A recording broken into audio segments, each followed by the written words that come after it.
Evening, viewers. Walt here. I just wanted to let anybody watching know before we got started that I'm sorry about the beginning bit. It has some background noise. I think my mom was watching Andromeda or something in the other room, and when OBS updated, it changed the way my setup was configured. Either that or else my brother changed something. I can't really tell which.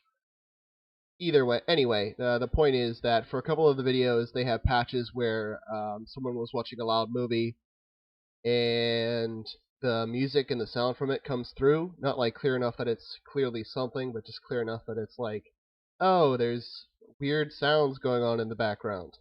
I'd like to apologize for that.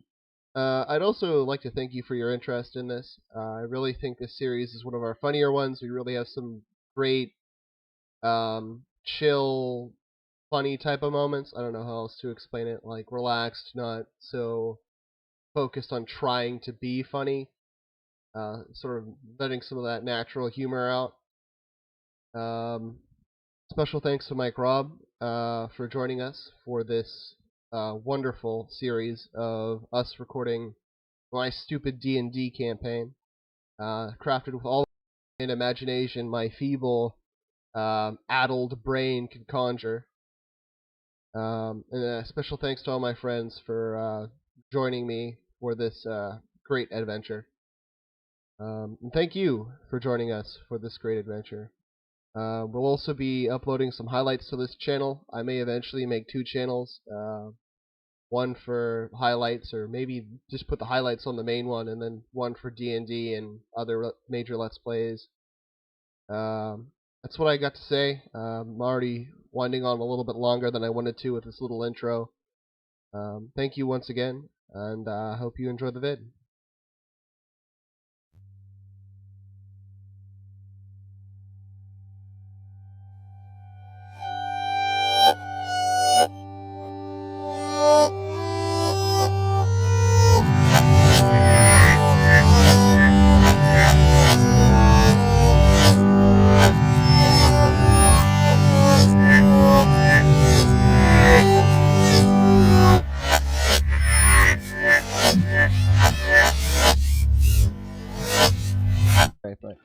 Alright, guys.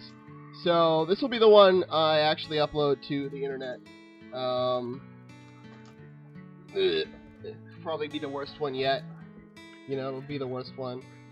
Okay, so in the last episode, that no one's probably gonna see, our band of merry adventurers went into a big blue castle, killed a god, and came home. I missed the god killing.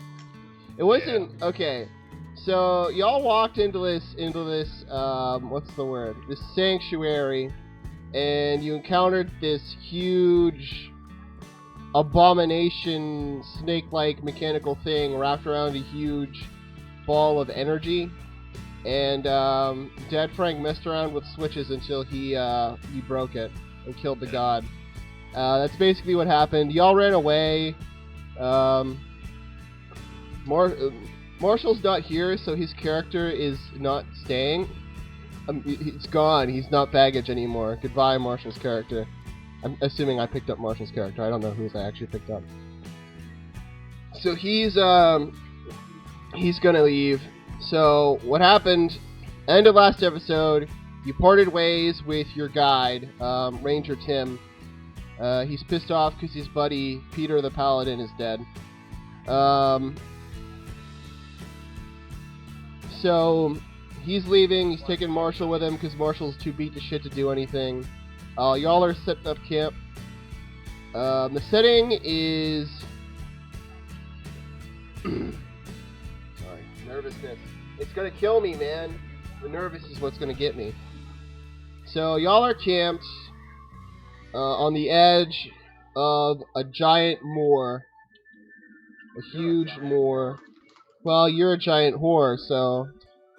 I mean, I pretty much am, apparently.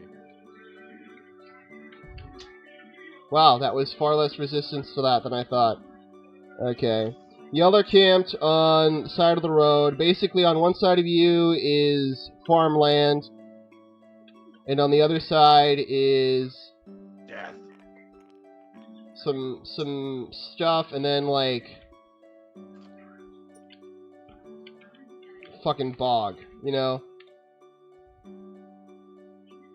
basically the Everglades type of thing. You know, there are places where it's just muck and you couldn't get through, but there are places where you could weasel through with a boat. I don't know the correct terminology for that. I did when I came up with this concept. Alright, so nearby you is a collapsed house and a boathouse. I'm sorry, boathouses aren't that. The boathouse. I see Val Kilmer now, actually. That shows, yeah, a boathouse that shows signs of recent repair. Okay, y'all are sitting around your campfire songs. C-A-M-E-F-I-R-E-S-O-N-G song. From the perspective of our... Oh shit, I got rid of the road. That's very important. From the perspective of our viewer, which maybe is Marshall, maybe. As we go around this campfire and we go from character to character, who's chewing on a water bottle right now? You're not my dog. You should not be fucking wrestling with a water bottle. It's a lot less cute when you do it. You can trust me on that one. So, y'all are sitting around a campfire singing a campfire song. Not actually. But y'all are around the campfire. As we go around the campfire in a circle, how would you describe what people see? Get that out of there! It's the campfire. It's a giant... It's a giant candle. Get it out. If you just sing along. Alright, well, someone has had his happy pills, before we started. Oh, I see so he many did. pistachios. Big bags of pistachios. It's half gone. It's half gone. Can't get high off pistachios, Sean. I'm very happy that I eat pistachios, though. Yeah. Okay, that's the reason you're so happy. So we're gonna start. Let's start with Mike Robb. How about you introduce the new viewers to your character, even though we basically have an understanding. You know, we're going around a campfire in a circle, and what are some things? Okay, sorry. This is a movie, and we're going around the campfire in a circle from character to character. This is your character's introduction. Go!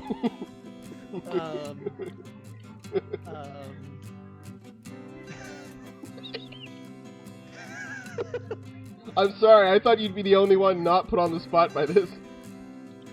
I mean, I'm setting up camp, I guess? I don't know. Isn't camp already set up? I guess. I mean, like, describe your character for because this is where we're starting from. Oh, like physically. Oh, like just describe what do they look like? What do they act like? What can you pick up from that? Yeah, that kind of thing. My character is Aravel. She is a wood elf fighter. She's shorter than most humans. She's probably not wearing armor right now because we're not fighting, and she's not crazy enough to wear armor 24/7. But yeah, pretty generic elf looking, maybe. Got some scars. Alright, the camera pans from Aravel to Kilmer. Oi. Kilmer is just starting to calm down from a bout of insanity that occurred during his last adventure. Yeah, that was fun. As the camera focuses on you, like, what do they see? What do they see, dude? Let's say, a giant lizard-looking man. Apparently with no... I mean, I got robes on. I got stuff to cover my junk, so you aren't, freaked out about it, insecure about it. That dragon junk. so you don't jump my bones because you're slutty McSluck slut. I'm gonna fucking Yeah, I've been dubbed Mr. Crazy Pants because I've been insane a few times now. But I'm a lovable but brutal lizard dragonborn from a long line of dragonborn. Yeah, what kind of dragonborn are you, dude? I'm a what is it, a copper? Oh, you're a copper, man. I love electricity. He's a copper. By that you mean a pig, correct? Oh, JK, we love our law enforcement agents here. Again, FBI, if you're listening, he said it, not me. Yeah. We all live in different states, so at least some of us should be fine. All right. He also has higher strength than me, which I find slightly emasculating. Yeah, I have the highest strength out of everybody, but I'm also the dumbest, which is odd considering I'm a sorcerer. Yeah, he's a sorc. Well, it's fine as long as you've got charisma. You're smarter than I am. You've got to have charisma. Yes. Yeah, that's not hard, Mike. You mentioned the game. I'm above average. I have 10 intelligence and 14 wisdom. He has 11 intelligence and 15 wisdom. I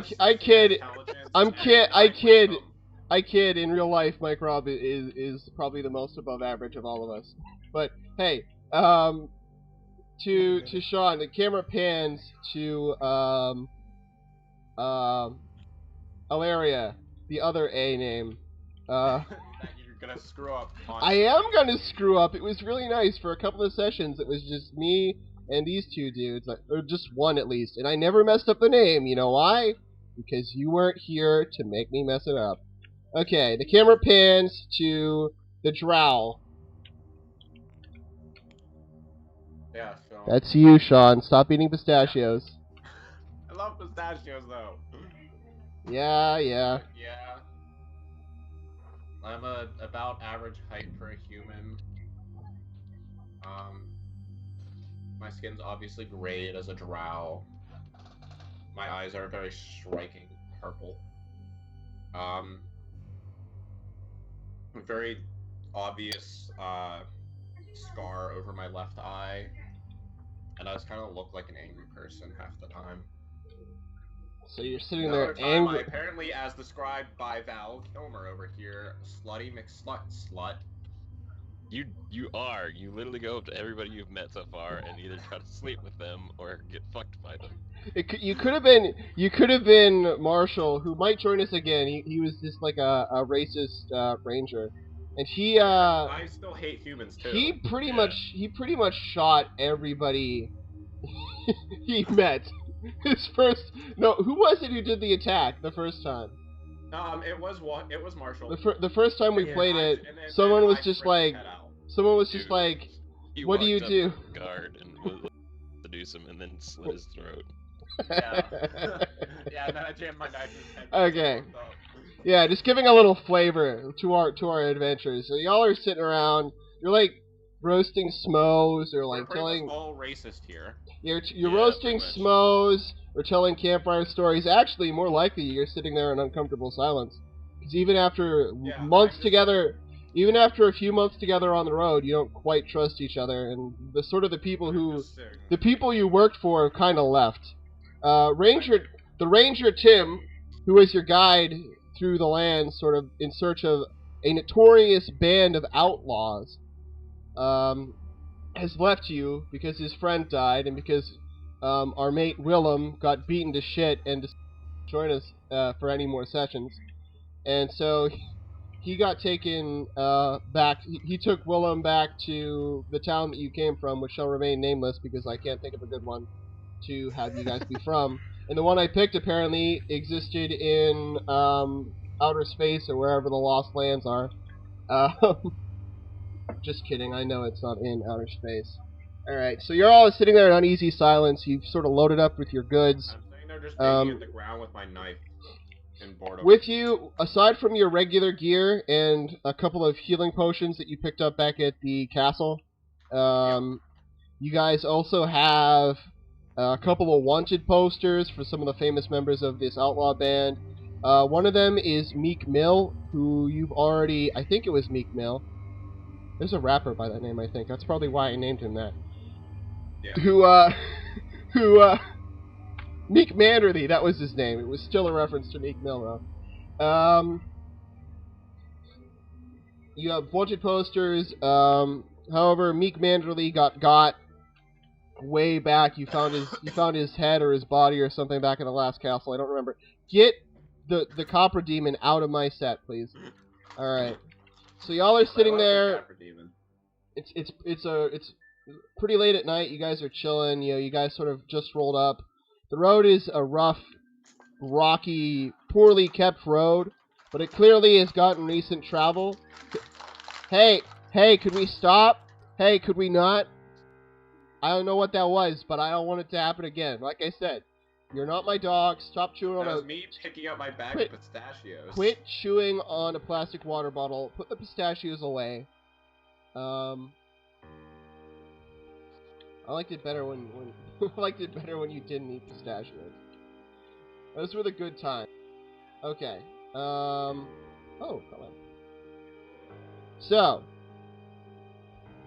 across the road from you, in the midst of the great swampy swamp. I wanted to change the color of my thing. Do it. There you go. There's a great sort of a little bit of a misty swamp. As you sit there, a little bit of a fog rolls in from the swamp. It's a swampy fog, so it's got that swampy smell. You guys are pretty much getting ready for bed. When out of the corner of your eye, Mike, you notice odd lights dancing in the bog.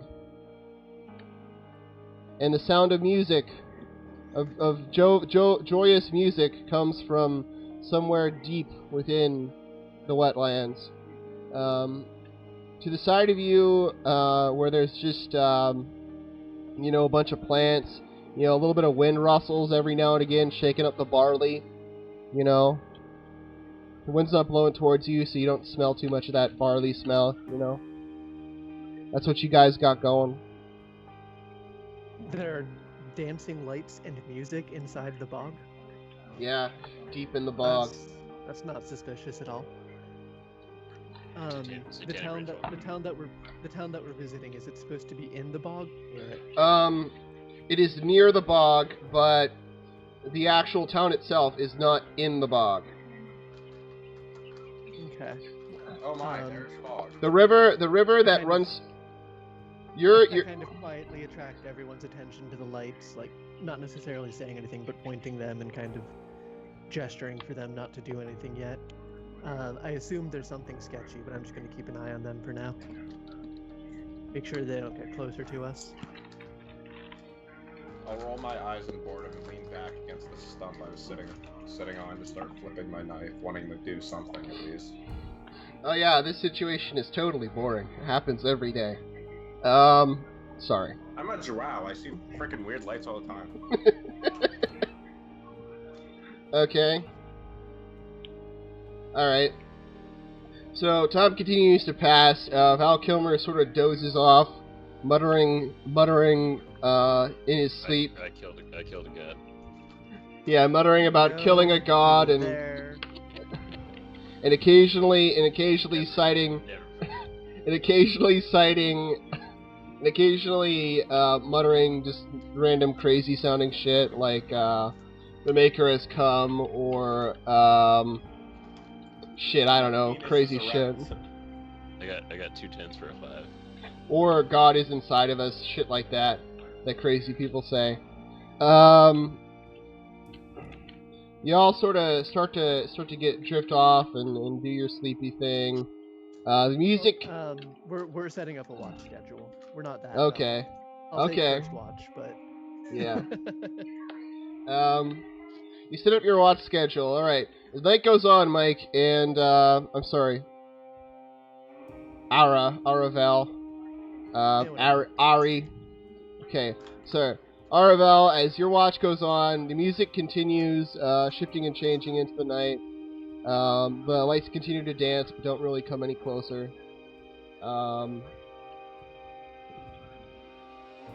Yeah, your hitch goes off. Your shift goes off without a hitch.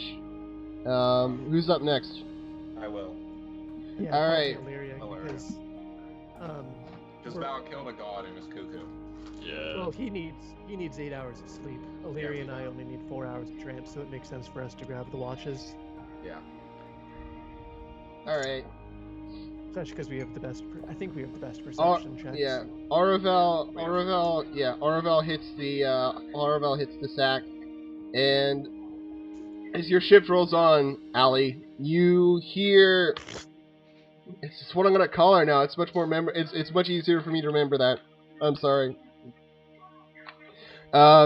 You hear from somewhere within the boathouse, some clacking and banging type sounds, like just a ye old standard Hanna-Barbera thump thump clack thump, that type of thing. Yeah. Not like the running sound, but like just a sound, like shit in the attic.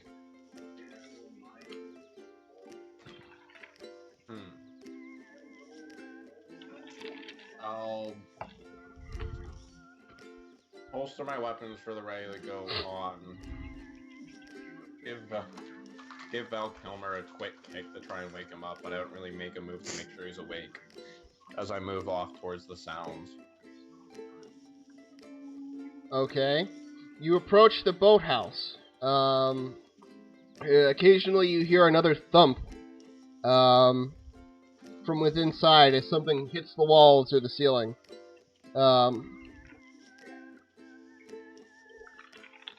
Dr. Pepper. You approach the door, and as you get closer, the sound goes quiet. From within the building is only silence, and you stand by the door to the boathouse. I draw my weapon at the ready and make a move to enter the door, to open the door. As you open the door, a glowing sprite of light flies out and into your eyeballs, and then flutters away into the swamp. For a second, you're blind, but then as your eyes sort of clear and come into focus, you can see within the boathouse, just a boat. There's a boat in the boathouse. Nothing's in there to make noise. It's a pretty vacuous, empty boathouse with a boat in it. Old rowboat. Your standard boathouse. So the only thing that was in there was the fairy sprite thing. Yeah, maybe. I'll still step inside just to check it out, just to double check everything. Alright. Start searching around. The smell of bog is strong in this boathouse. Oh boy, it's in a bog. I wonder why.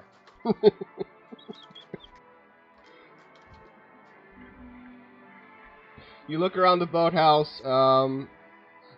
People have clearly been here recently, but it's still pretty filthy. It's got that dust and whatever. It's got like new planks in the walls here and there, and in the floor, and like the doors, the door to like the actual outer part of the boathouse where you put the boat has like a new lock on it. Nothing new, man. Nothing big. Does it appear to be a complicated lock at all? No, it's just a standard lock, man.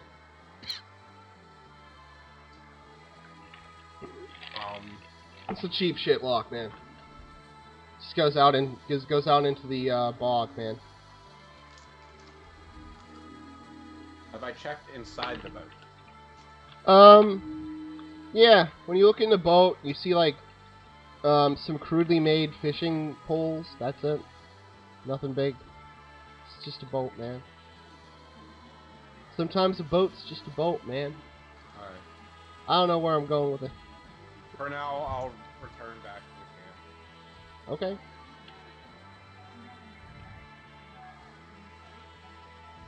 I don't know what I'm trying to draw. Okay, so you return to the camp, and the rest of the night goes uneventful.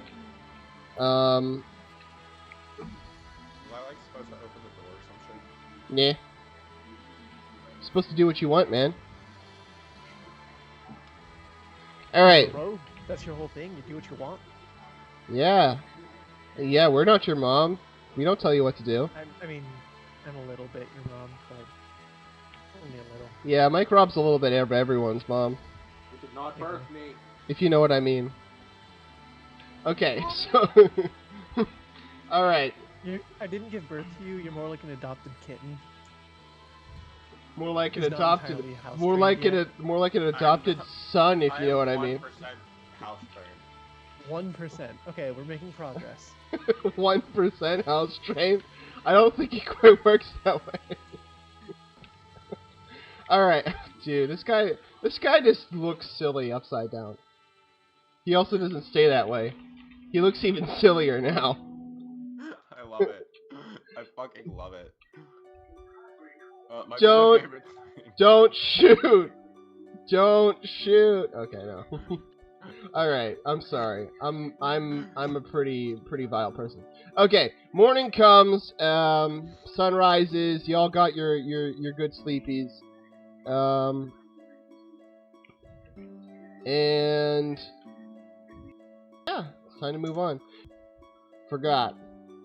Alright. Oh, whoa! I just picked up your dinosaur, dude, and he did a flip, Dad Frank. Yeah, it's his attack animation. Yeah. That is not an attack. That's a flip, dude. Okay. Well, Sunrise. yeah. Okay, the sun rises, and you determine to continue on your way to the next town.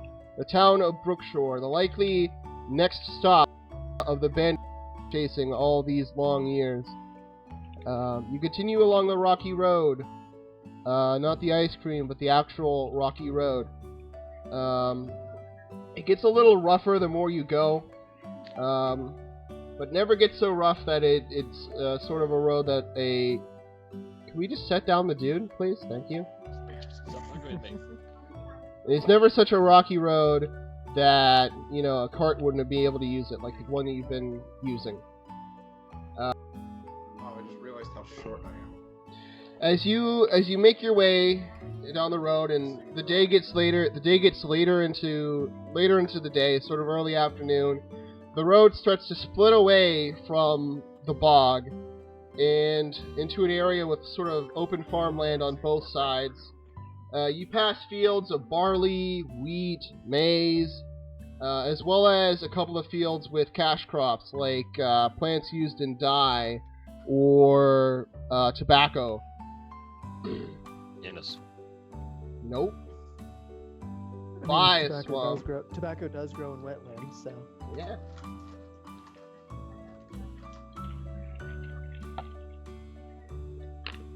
Yeah. So you continue along the road. You pass farmlands. You occasionally, as you're going along, you'll see a large group of workers in the field. Slaves. They're called slaves. Nope, they're not slaves. They are not Serfs? slaves. Some variety of unfree labor. Shameful. Sure. Okay, but you see sort of groups of workers with a couple of, usually they have a foreman or two, like, around them. At one point in time, you pass by a group of people, and they're talking amongst themselves as they're working in the field, sort of doing farmer shit. I don't know what they're doing. It doesn't really matter. As they're working, there's talking. Their accents are they're not bumpkin accents. They're not country accents, so to speak. They're talking like they have the accents of city folk. And on a closer inspection, not all of them are really dressed for the work that they're doing. Like some of them are prepared. Others not so much. You pass by groups such as this frequently. You get a sense that they are some kind of migrant worker, or just, or slaves, or they could be slaves. If we're gonna go dark, they could be slaves, Mike. They could be, if we're gonna go dark. They're indentured servants. Technically, I'm not the one who brought up slaves. Oh, who was the first one who brought up slaves? That was me. Oh, Yeah, okay. You racist. Yeah. Come on. Punishment. Just 'cause I'm an elf. Punishment. Every time someone's bad, I'm just gonna kick them. That's the new rule. You will do as the GM wishes, or he will kick you. That's the way all the GMs do it, right, Mike? Right? Sure. We'll go with that. Okay. Exploding vaginas. Oh, that's nice of you to say. Okay. So, you continue, and in the late afternoon, as the sun is sort of, starting to get low in the sky, but it's not quite setting yet, you arrive at the small village of Brookshore. Alright. You're outside of it. On your left, Are there more drunk guards I can seduce and kill? There are no guards outside of the gate. Damn it. Okay. It is a walled village. People I can pickpocket? There will be people you can pickpocket if you so desire. Whether or not they have anything worth stealing, dude, I can't say. They're Okay. slaves, man. Like, come on, they're already kicked and downtrodden. Yeah, all of them are slaves for sure. You're gonna steal the inside of their pocket? Alright. Got your So- cobwebs. They won't even have the clothes off their back. Yeah. You're approaching the walled village. Behind it is an imposing and grim forest. Of deciduous trees. You're deciduous. Sort of along the road there's a farmhouse, and there's like a shacky farm building on the other side as well. Likely a part of the same building. But aside from that, it's just like more crappies as far as the eye can see. More depression. Ahead, the gate remains open, but it's likely if you loiter too long outside that they will close this gate. Because it's getting late, and you don't want to leave your gate open at night. People might sneak in. Steal your shit, your cobwebs. I mean, if the gate's open. Next to the gate, Walk in, next to away. the gate is a place for the horses that you guys don't have. That doesn't really need to be here, but it's there. The windows on the stables are barred. Like, it's open so the horses can get all their fresh air, but it's barred. It's got metal bars there, man. Boy. Someone's yelling. Or it's it's rather the someone's talking, yeah. How you saw? Dad Frank's parents have really loud sex.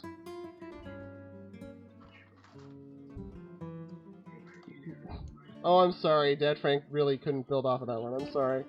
No, I was just I'm sorry. distracted. I was having loud sex last night, that's why. Okay, Sean contributed. That's fine. This is the humor. Before. To those of you who are new viewers, this is the humor you can expect. How you saw? The very high standard of humor. I mean, it's not a lie. I'm just explaining this fact. Yeah, you're letting the whole world know. You see, guys, this is why Sean's really happy, and we're like, oh, why is he so happy? He's got laid for the first time in like a year and a half.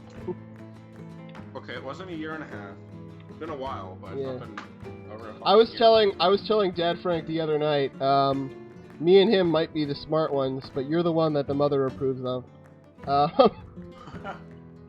What? Why? Well, me and Dad Frank are kind of inherently uncomfortable people. Me more so than him, to be fully honest. But Yeah, I was about to say, definitely. you've had some uncomfortable moments, Dad Frank. You could shut the fuck up. I've been looking. No, I mean, not uncomfortable per se. I mean, I did tell somebody that their therapist probably died because they were trying to get away from them. Quit growing the Dragon Man. Okay. It's begun. Okay. As you approach the gate, Sean. Power grows exponentially. Okay. Sean, Ali, and Aloe Vera can hear in the distance the sound of sort of brook water running. So you're closer to a source of water now than you were. You walk through the gate, and you find it sort of like a little square space. a grumpy-looking man from inside of a little antechamber sort of like hobbles out. He's sort of like a fat mustache dude with a big old spear. And he sort of hobbles out, leaning on his spear. You get a sense that he sort of has like a stitch, and he's like, sort of like, "Oi, what's your business here?" What is our business here? I lost track, to be honest. Okay. So, there's this I think we're notorious looking for band bandits. That's all I know of about this. bandits that you've That- been that's- on the that's the last trail thing I of. remember. That you are after this notorious band of bandits that has been raiding its way through the countryside and making its way I stepped to forward this as the general guard. Do you area. have any bandit issues lately? I Me- stepped- Me stepped personally, no, but some of the town folks have had a right rough time with some ruffians said to live somewhere out in the woods these days. We're here to help with the sadly. Bounty hunters, eh? More the usual fare. Adventurers, more like it. Get it right, old man.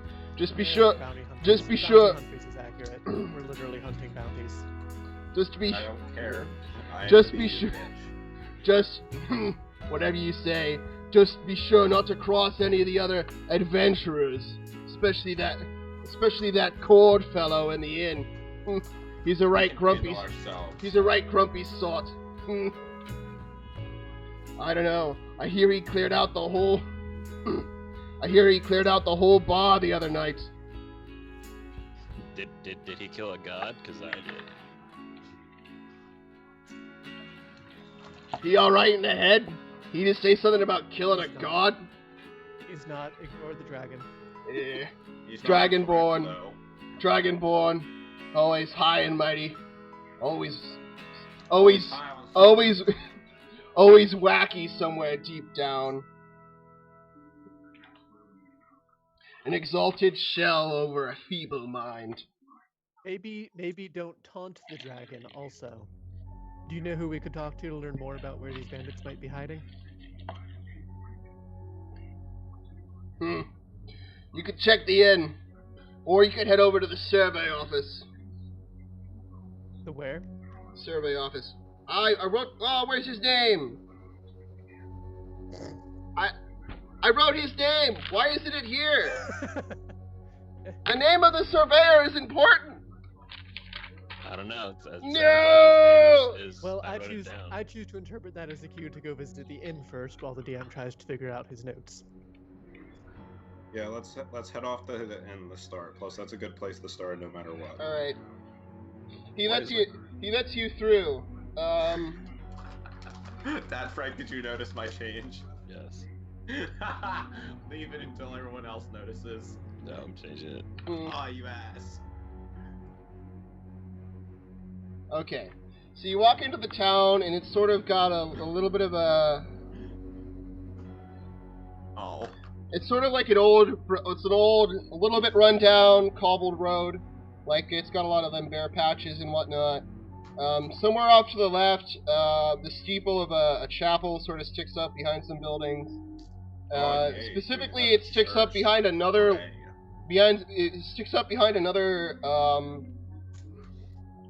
large building with another large 3-story type building.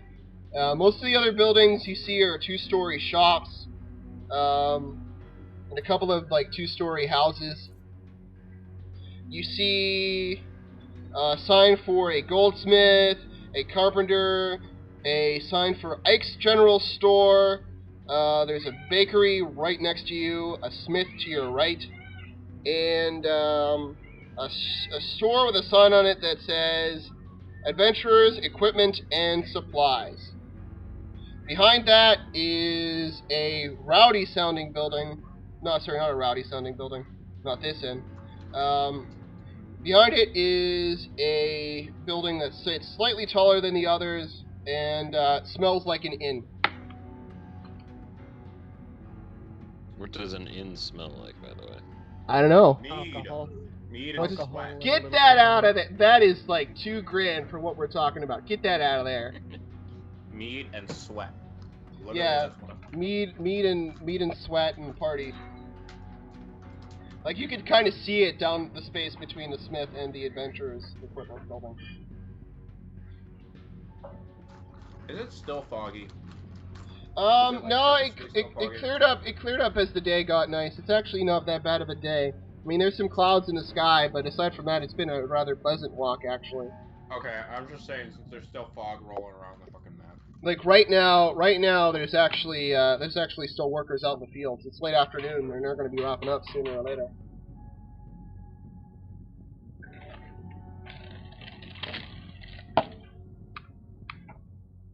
All right. As you follow Aravel to the inn, you hear that the inn is, in fact, quite quiet. I know I started saying rowdy, and then I corrected myself. I was just trying to figure out how I could atmospherize the inn.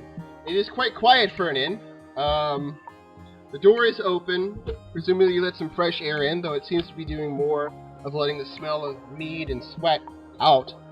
As you approach the inn, it has a sign on it that says that it is called, and I had a name for it, and let me go to my shop list. That's where it is.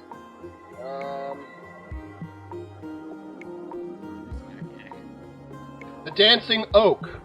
The Inn of the Dancing Oak. And, That's on your oak. you may dance on my oak any day, Sean. Alright. You walk into the Inn of the Dancing Oak, and I turn the page to... Oh, it's actually the next page! I did a good job this time! I'm sorry. Good job, you little sloop. Oh, golf clap. You walk into the inn. On your right, there's some old ladies knitting. They've got like some wine there. Some wine, if you know what I mean. Yeah. In one far corner of the bar is a couple of men dressed as hunters. They might be poachers or rangers or trackers of some sort. And a man dressed in, darkish clothes. He's got some warm boots propped up on the table. And he's got one of those Saxon-style chain coifs over his head, obscuring his So face. like what Val Kilmer's wearing around his grundle. Stop staring at my junk, man. Okay. In the other corner, is sort of an older gentleman with one arm and a big fellow. And at the bar, there are a couple of... lost that one arm too. Was it taking an Do air? you? Jerking it off. He might have cranked it a little hard. I love being able to Alright. awkwardly lean into my microphone now. Alright. At the actual bar is, there are a couple of laborer types sitting there. They clearly got up early. They're putting back a couple of pints. And another hunter who has had quite a few. Behind the bar, there are a couple of big old kegs of beer, and there's, your typical barmaid type lady. So fucking Sort of Nora in your lounging back. A little more homey than Nora, but, yeah. Homely, rather. I was about to say homey or homely. Saggy, old,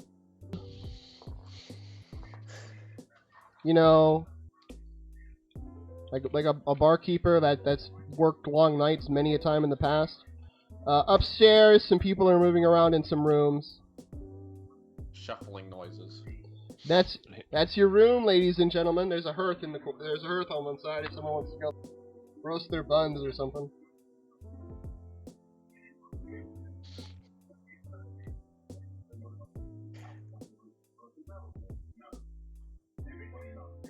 I announced to the room, we're looking for the bandits that have been plaguing the town. We were told that someone here might know more. Does anyone here know more?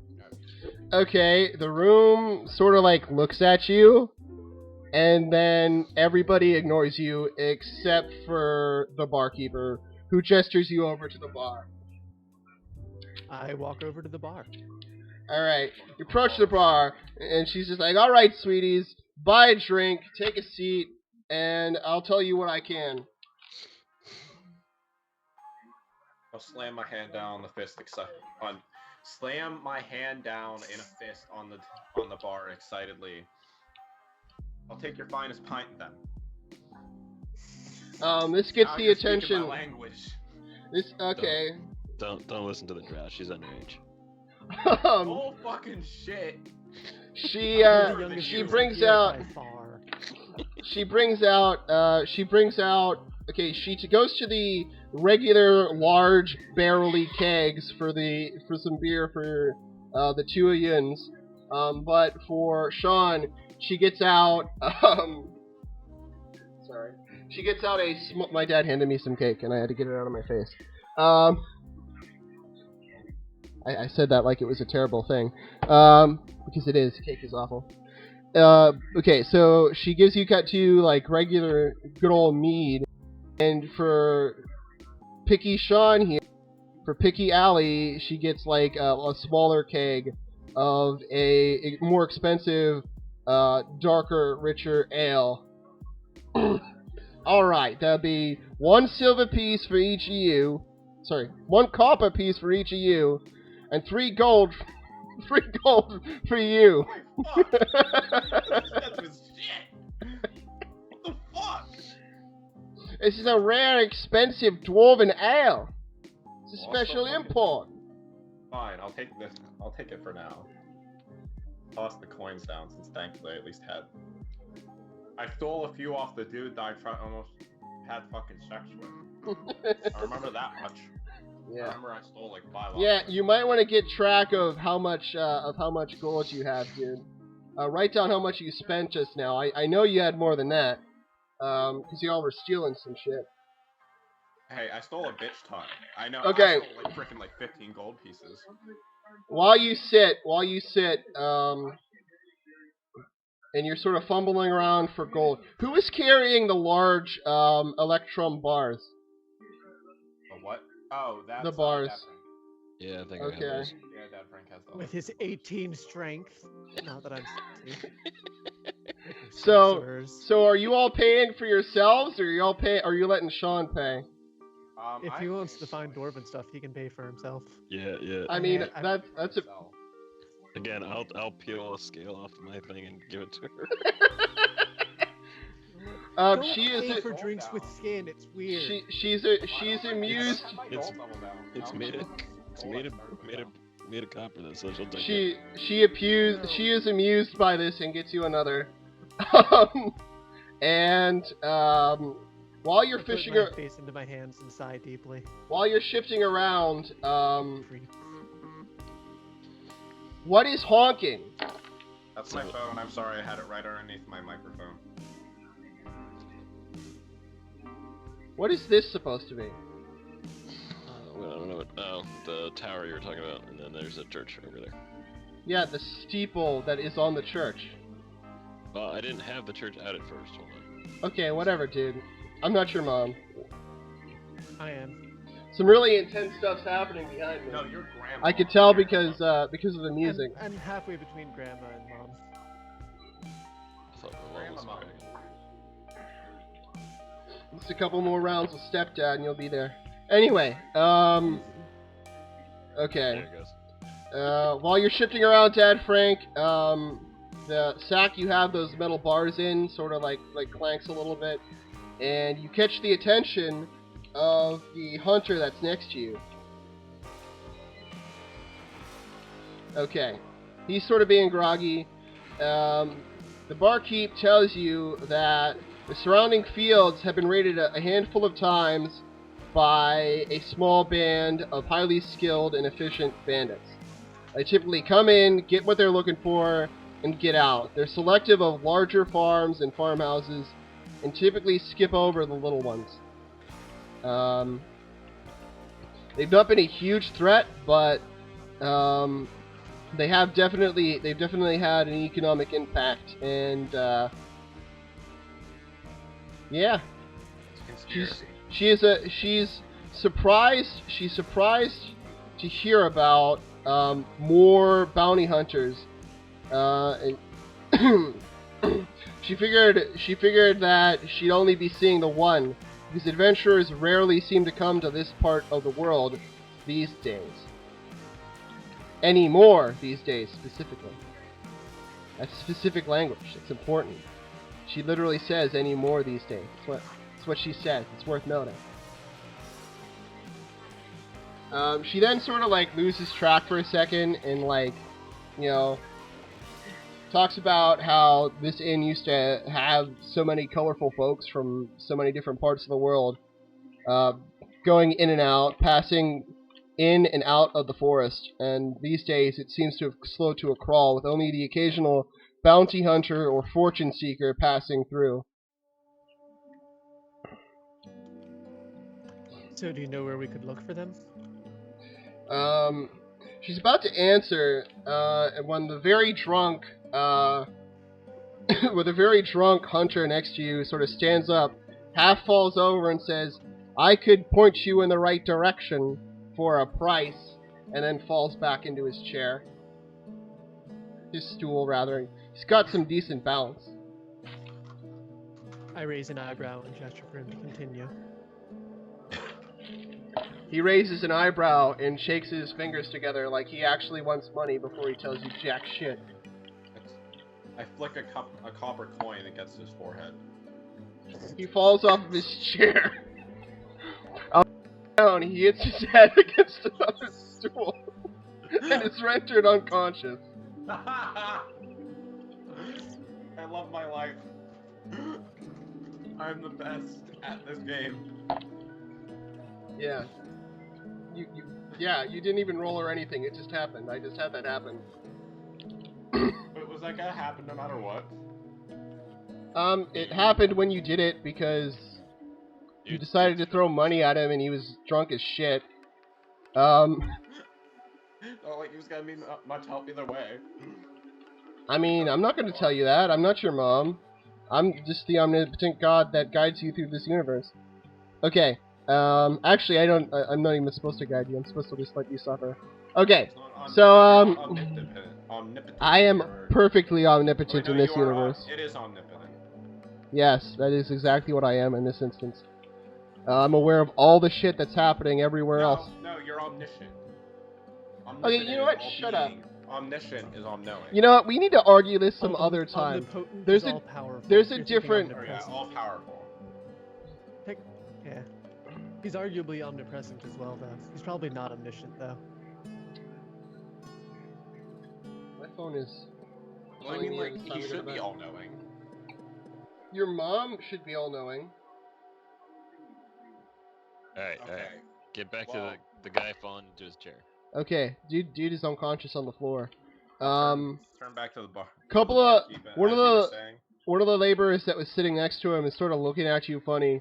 And you notice, because you're looking that direction, that in the corner of the room, the fellow with the chain coif and the other hunter dudes are sort of looking at you now.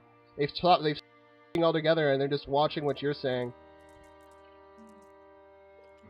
Alright. She tells you that she couldn't say, she's heard that they're held up somewhere, they might be held up somewhere in the old mill, but she couldn't tell you how to get there. Somewhere in the forest, man. That's how she says it too. This is a legitimate question. Do you have the functionality that I can get drunk as shit in this game? What? Can I just sit here and down frickin' mead for a while?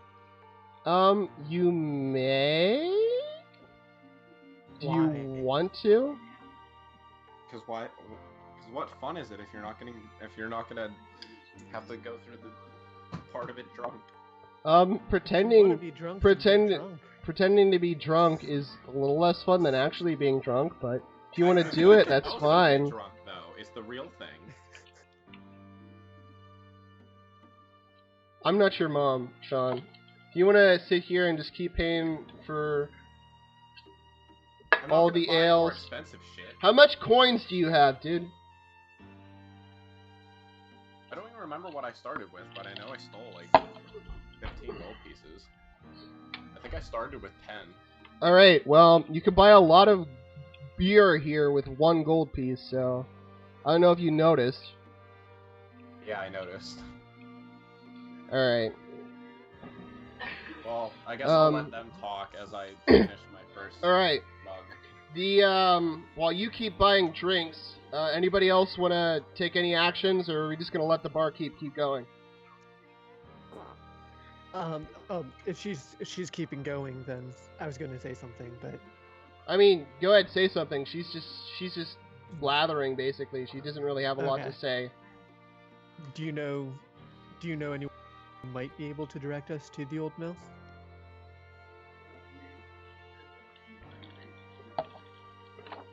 I like the person at the gate. She points you to Hal, the surveyor, which was definitely his name, actually. Right. I remember from when you said his name the first time. Yeah. Hal the surveyor. I made note of. Hal the surveyor could probably show you where the inn is. But you'd have a hard time getting there without a guide, and his prices these days are steep. And he'd probably charge a pretty penny for going into an outlaw den with you.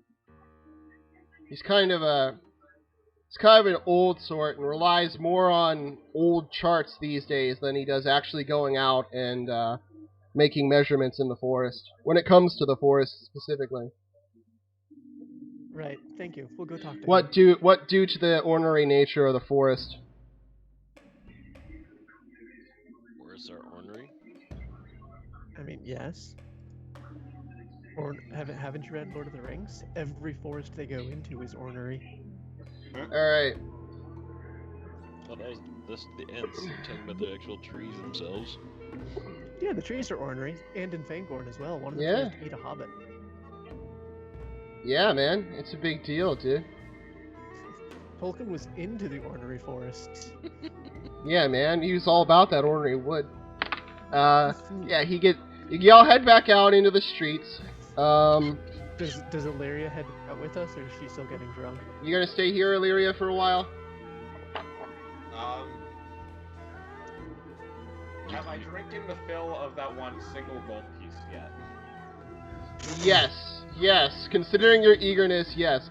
And okay. I'm assuming Val Kilmer, did you drink both of yours? Yeah. Okay. Okay. Okay. So I'm pretty deep into the drink. Yeah, I'll follow. All right. Hold on. We gotta roll Constitution checks. Of course.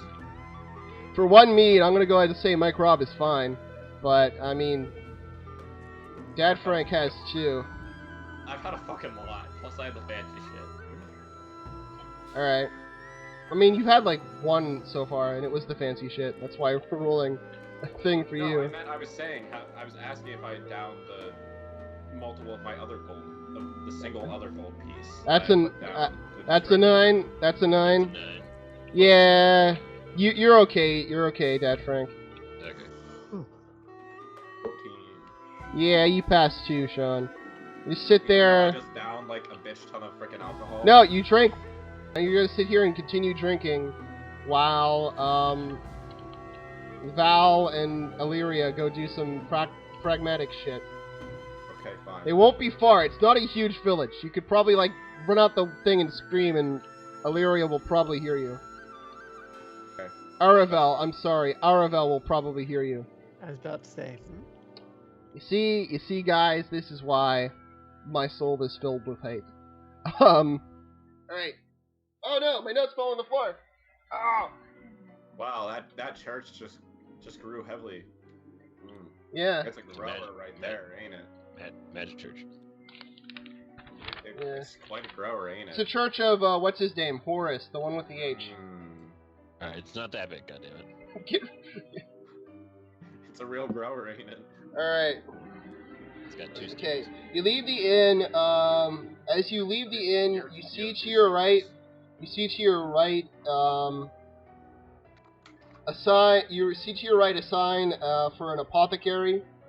You were told by the barkeep as you left, coincidentally, that the surveyor's office is in the very back of the town, on this side of Main Street, next to the courthouse. You make your I way. need to take a quick bio break. I'll be with you in like 20 seconds. All right.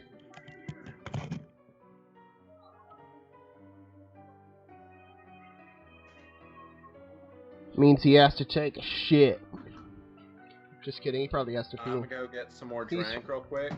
He's probably cranking it. Yeah, I'm gonna crank it too. Okay, we're gonna. Plus, I'm not even needed at this very second. I'm getting drunk.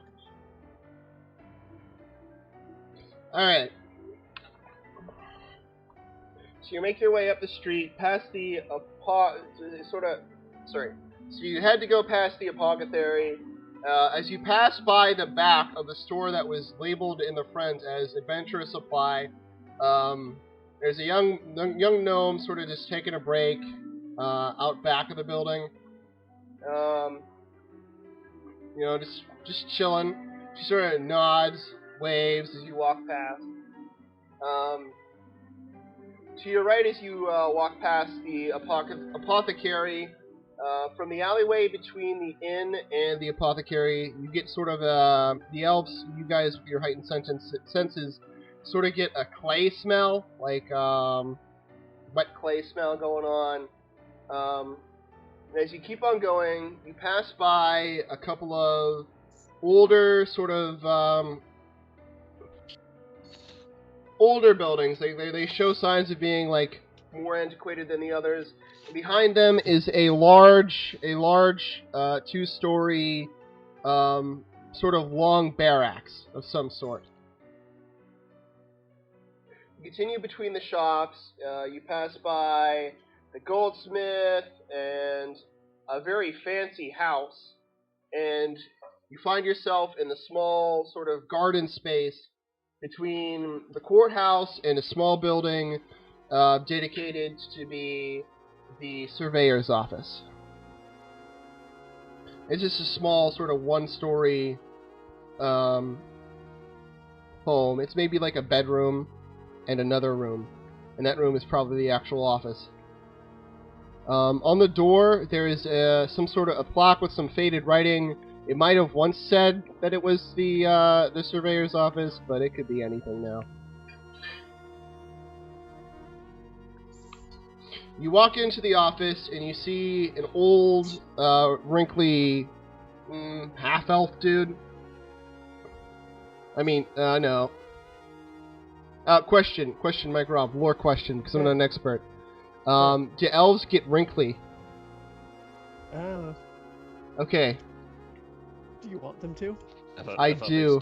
I thought they I stayed. do. You care about the 16 lore. forever. I don't want to hurt you, Mike Rob. You care about the lore, so I didn't hurt you. But this is your world, not mine.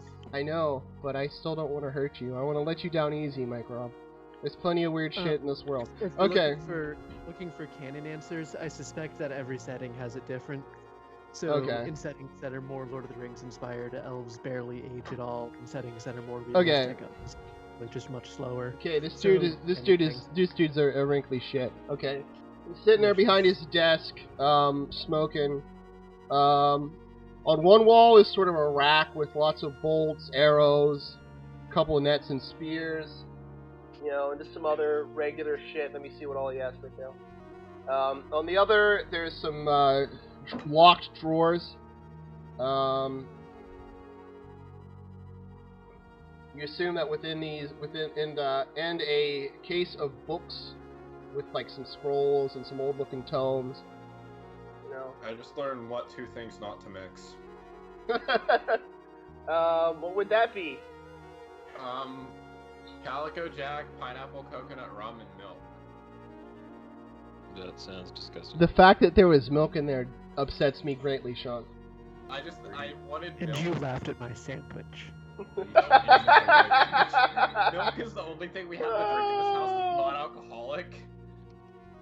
Besides just fucking water. I was about to Oh, say, yeah. does she have Laughed water? at I hate you so much. Okay, some things of note. Behind him is a large map of the forest and surrounds. It's likely a little bit out of date, but it's quite inclusive.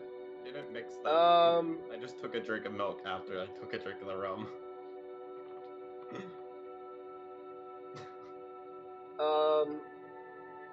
He's got a particularly thick book in front of him, You're a And- thick book, motherfucker. and on the wall is like a whole handful of bear traps, big old bear traps. Val, step in the fucking one. On the wall. They're like already McClapped, and you are in an inn right now drinking, presumably some sort of disgusting form of rum mixed with milk. No, I'm drinking fucking ale. I'm drinking that one copper ale. Sean, I think Sean's had a few. Drunk. They just started feeding you whatever they could to see if you would drink it. As long as it has alcohol in it, honestly, I was at the point of I'll fucking drink it. Sean, you realize we're not talking about real life. Okay, I think reality and fiction has become blurred for Sean, which is okay. I think that's kind of the goal. Don't worry, Seems like I'll a get good more thing in to me me. later.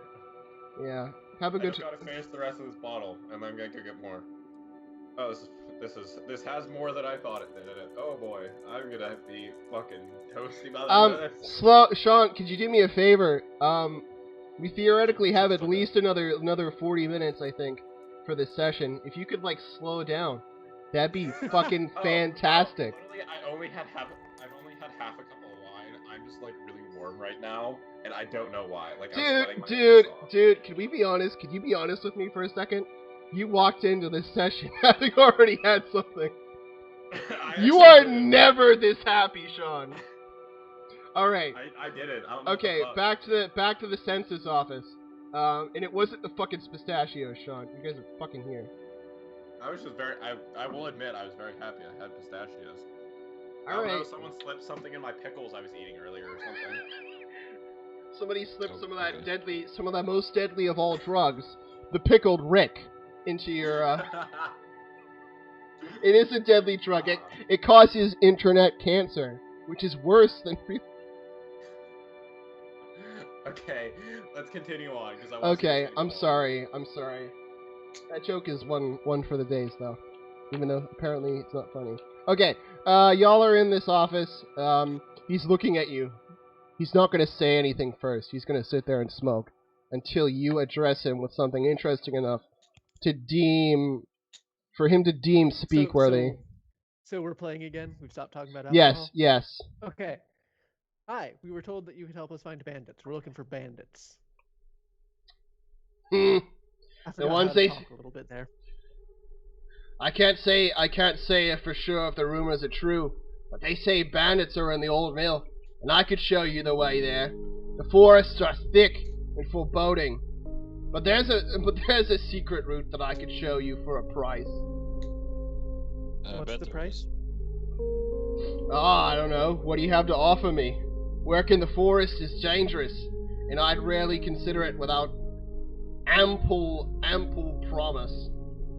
Show me what you got, he says, and continues to smoke. Another Rick and Morty reference. There we go. It wasn't intended as such, but okay. I don't know what you're talking about. Big heads in the sky. Show me what you got, because apparently you're one of those. You see, I made a joke about how cancerous the Pickled Rick meme has become. It wasn't meant to be necessarily about Rick and Morty so much as it was about how... Okay, we need to get back into this fucking game, okay? Yeah, we got I like made 5 seconds. one joke and it ruined everything. Distracted. Go. I have a feeling he wants what's in my pocket, and I'm tempted to not give it to him. Who's that? What's in your pocket? I don't know. The bars of Electrium or whatever they are. Oh, those are probably worth a lot. I don't know He how much doesn't they're know worth. what you have. Gollum does not know what's in your pockets is. Okay. But he would. This is They're something- actually worth less than gold.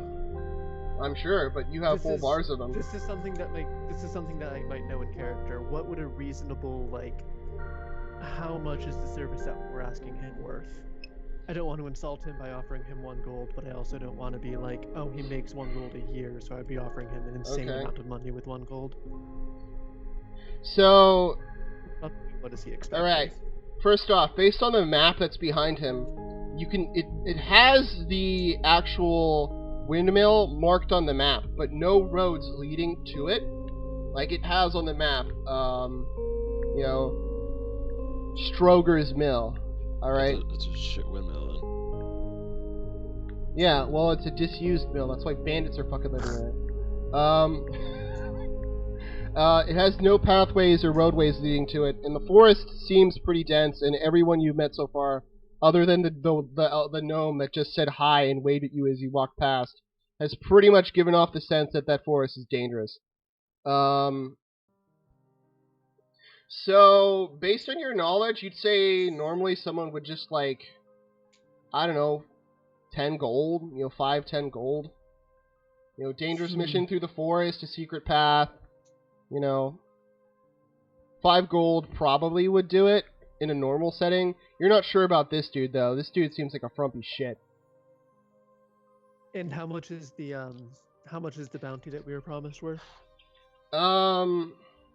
A lot more than 5 gold. Okay. But it's a long way back home to cash in that. Okay. I tell him, here's what we'll do. We'll give you 4 gold now to take us out there, and another 4 gold once we reach it. I was gonna say once we get back would probably be it. Yeah. And Luskins, will we need a guide getting out? I mean, if we need a guide getting in. He laughs at you and says to take you all the way to a den of thieves, he'd want at least double that amount. I don't know. Graham over at the tavern says he can do it for 12. Graham! He's a shitty forester, and a terrible drunk at that. He spends half his days asleep on the floor of the tavern. Why, the other day someone tossed him a coin, and he fell off his chair and knocked himself clean out. Can you believe? The drunken fool. I can believe. I've I just never made up the seen such name a of guy, thing. And you made up a story. What if I told you that his name was actually Graham? That would be. I picked it out at random. Yeah, his name is fucking Graham, dude. I was gonna call him Roy. There's okay, dude, can I be honest? Like, there are a couple of different hunters, and I gave each of them, like, at least a first name. Like, there's a Steve, a Roy, a Graham. Thanks. You would have probably gotten him anyway. Fine. Feeble von Karstark. No, it's Graham. Fuck off, bitch. No Von Karsteins, man. He says he can do it for 12 apiece. 12 12 apiece. 12 apiece is more than what I just offered him. 12 one way, 12 back. That's What? more than what I offered him, and Nope, less he than said- what he's asking for. That's He a said- pretty he said double. That's a pretty generous sum, but just about sums up the danger if you Dude. ask me. I thought you. I take offered you- him- I could thought take you offered right- him 8. I could take you right to the gates of the bandit haunt. Actually, Mike offered him 4 pieces now, 4 pieces later, and you Yeah, offered him that's 12 pieces now and 12 pieces later. That's not how this works. You're bad at negotiation. He offered 12 total. That's still okay. It's less than It's 8. less than he Mm. wanted. It is. He wanted It is. 16. It is. Somebody's got a Anyway. train. Yeah, There's a train. He sees you bickering, and he's just sort of sitting there enjoying the show. Like, he pours himself a little shot, and like gets himself some fresh backy in his pipe. You guys want to like get your shit together? Do you need some time to think about this? lovers quarrel over here. Alright. Yeah. How about I distract him, and you steal the map. The map is like a full-size The map map is right pinned there. to the wall behind him. All right, fine. You distract him. I'll tear the wall off. And we're fine. No! He's I can right do it. there. He can hear everything you're saying. Stop being dumb. He seems more Fucking amused than slap his anything. jazz I upside turn the to the hair. surveyor. Please forgive the Dragonborn. He's an idiot. Yeah, I met a lot of Dragonborns. They're all Were idiots. they all idiots? Yeah. What Any was that? any adventurer is Where an are you, idiot. Valkimmer? Any adventurer is an idiot. What comes to these woods? They all come Yeah, seeking. that's They all. Val Kilmer, you don't have your fucking stats up here on the board. They're over. We're not even here. This one. They all come to the Okay, forest. Never mind. Okay, we're Gucci. They all come to the forest, seeking adventure, eternal treasures, or the Fucking powers of. smart as shit. He has high intelligence and high wisdom. I just have like some high intelligence motherfuckers. Sean, Can we Sean, please go for more than 20 seconds straight without getting distracted? We've gotten Okay. maybe 5 minutes of gameplay done in the last hour. All right. What I'm are we so What are we sorry. gonna do? Are we gonna offer him? All right. He says Gold? to you. I've- He finishes his I've offered him sentence. all the money that I have. He finishes his sentence, and he says, "They all come here in search of glory or eternal treasures or the power of a god, and they all either die in the forest or leave broken men." Yeah. All right. That's what he was going to say. He sits there and he thinks for a second, and he says, I could take you out in the morning if you give me 5 gold now, and 5 gold when we get there. But I'll only take you I'll only take you halfway there and show you the route. What good does that do us? Do you know where the road there is? We could follow it, but if there's no road to the windmill, then that is the thing that we need help with. And I thought you dragonkind were all about archaic wisdoms. You know, there's a difference between finding a road and following it. Following the fairy path would be easy enough, but finding it... Whoa, fairy path. Yeah. What? Nobody said nothing about fairies. Fairy path? Do you have a problem with fairy paths? Is there some Yes. sort of deep-rooted Yeah. trust? Yeah, 'cause Distrust? fairies are tricksters. Yeah, they're a little bit annoying, but I've never had any problems. So if I you've mean- never had any problem. If you've never had any problems with it, why will you only take us halfway there? Because it's a haunted woods, and it's a den of notorious bandits. Alright, I'm gonna put my arm over your shoulder. Look here. I kill a god. I won't have a problem killing you. Take us there for 5. I'll tell you what. Back. I'll Take tell us you back what. for 5. I'll get out of my office. I'll be here bright and early in the morning. Come in with 5 gold. I'll take you halfway there. You give me 5 gold when we get halfway there. If you feel like it's worth it, and then I'll walk my ass back. Okay? Alright, it's a deal. We'll see you in All the right. morning. You guys, sort of brush the smoke off of you and walk out of the office. Meanwhile, switching back to Sean. Hey, Sean, you think while we're playing you could focus for more than 5 seconds? Yeah. Okay, good. That's my challenge to you. Alright, so you're sitting in the inn and you've had about 5 ales. You're drunk, okay? I'm not going to make you roll for it. You've had a bunch of ale. You're a bit Paid for knackered. 100, motherfucker. Okay, you've not paid for 100. This barkeeper is not going to take the gold for 100 right now. She gives you back most of the change. She's a decent human being, and that's her character development. That's what you get. She's had a lot of adventurers through here, and doesn't feel right about taking advantage of another one. Okay? So, you're sitting there, more laborers start to come in from the fields. A couple of them are getting off early. You're sure a bunch more to follow. They're going to stop through and get a drink on their way home. A couple more hunters wander in. Clearly finished with their day's work. As you sit there and drink, you become aware of a tall, dark presence next to you. When you look, it's the man with the chained coif and the dark clothes. He orders one for himself and one for you. And then he says, I heard you and your friends talk about a certain notorious band of outlaws. Are you here seeking their scalps? I mean, maybe not the scalps, but yes, we are looking for them. You're here for the bounty on their heads. Yes. Well, as it turns out, we have a shared interest. Oh, I've been really? You see, what's the name of him? Owl. Iron No, Hand Owl was something. the surveyor. Oh, Yeah. never mind. Look at his name. Iron Hand. His name is Iron Hand.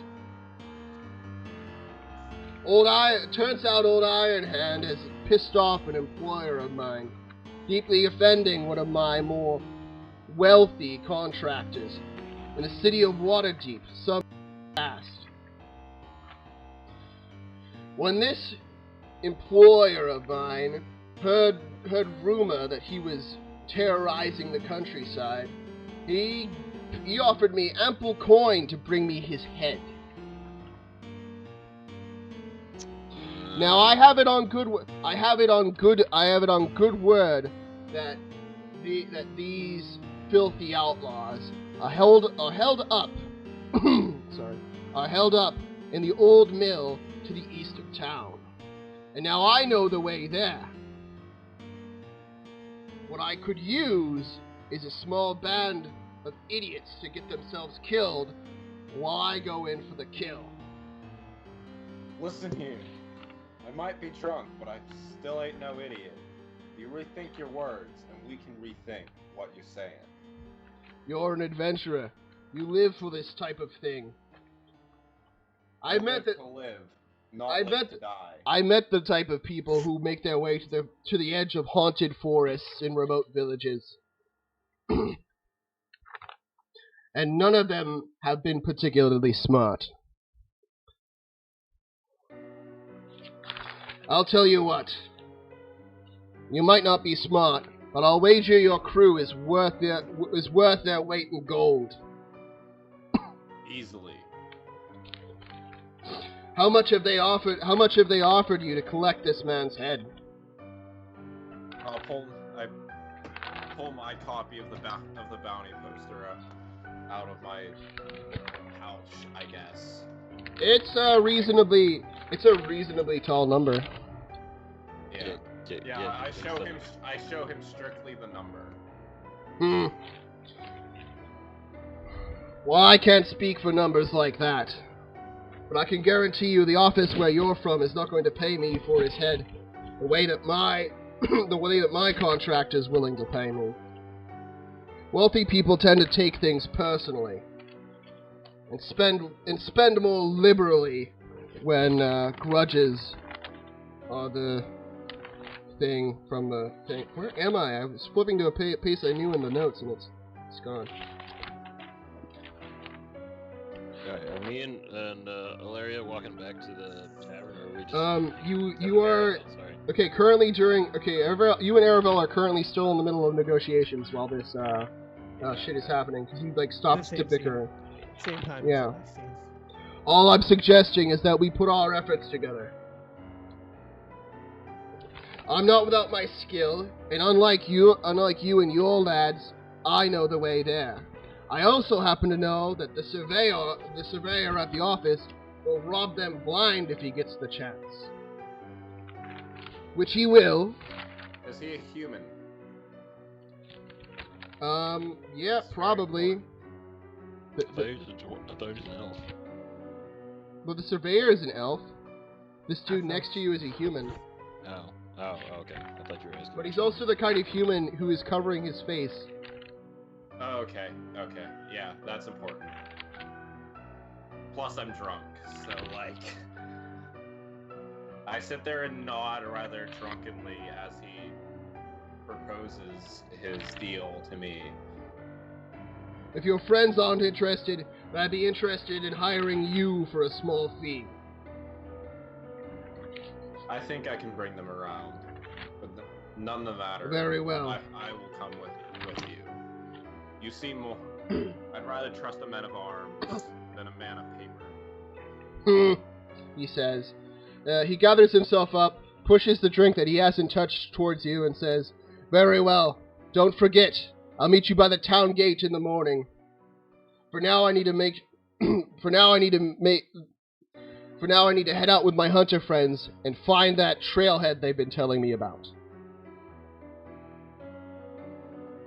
Be there or be square." He leaves.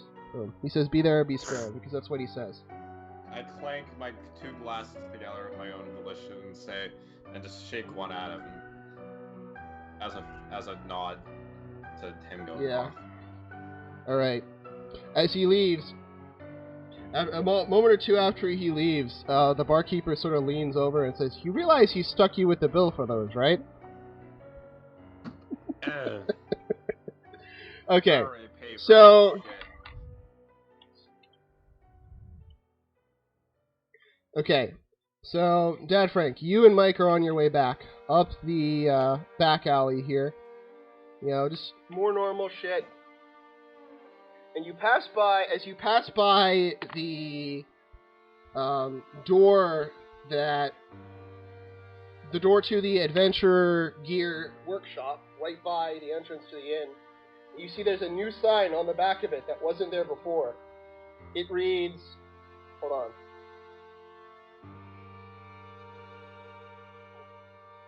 Sorry, I have to like find.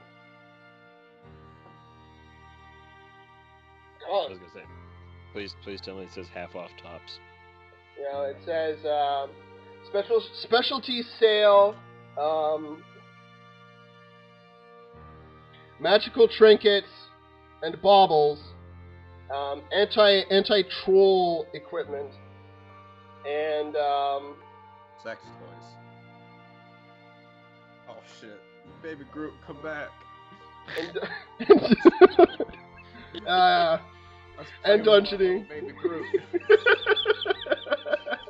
Right, I'm sorry, Mike. Baby Groot away. Okay. And dungeon navigation and infiltration tools. We have a lot of fucking offers going on, damn. Think we should check this place out? I mean, I have no money, so I'm not interested. Wait, you still have money at this point? You only get... Did you pay him already? No, that's tomorrow morning. Yeah, exactly. So you still have money at this point. Yeah. I thought I already put this in my wallet. I should do that. Alright. So, you walk past the sign. I mean, clearly the lady saw you and just, like, wants your money. Okay, but you walk past the sign, you go into the inn, and Sean's there. He's had a couple more, so he's about, like, 10 in right now. I'm also an elf, so I theoretically should be able to hold my alcohol better. Okay, but you're 10 in. Yeah. I've known people who held their alcohol well, and 10 in is still a good bit. Especially over, like, like, the hour and 15 minutes or whatever it's been while people went to get the, thing. Alright. Okay, so you walk in and see your sloppy friend. Sean, do you have anything to say? I lean over, attempting to seem like I'm being hush-hush quiet, but I am realistically not all that quiet. You could still be a couple stools down and hear me. Alright, there are people definitely a couple stools down to hear you. Tell me more. Yeah, that other adventurer that the barkeeper was talking about gave us an offer. We meet him at the front gate tomorrow morning, and he'll pay us to come along and join his band to take down these bandits. And we'll be able to take part in his bounty that has been offered by his employers. Oh no, he didn't offer that. He offered to pay you if your friends didn't want to come along.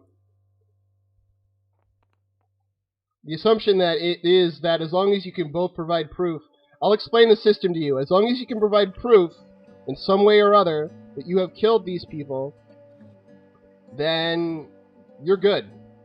Okay. You well, will get either your way, money. He's offered to have us come along with him to find these bandits. And Does he know how to find them? Yes, he is actually on his way out right now to find the spearhead, the whatever the fuck he said head. The trailhead. Yeah, the trailhead. He recruited the 2 hunters you saw him talking with to lead him to the trailhead. Yeah. Yeah. I mean, it'll save us some gold. And Yeah, he maybe said that put some surveyor more- you guys went off to talk to is a swindler.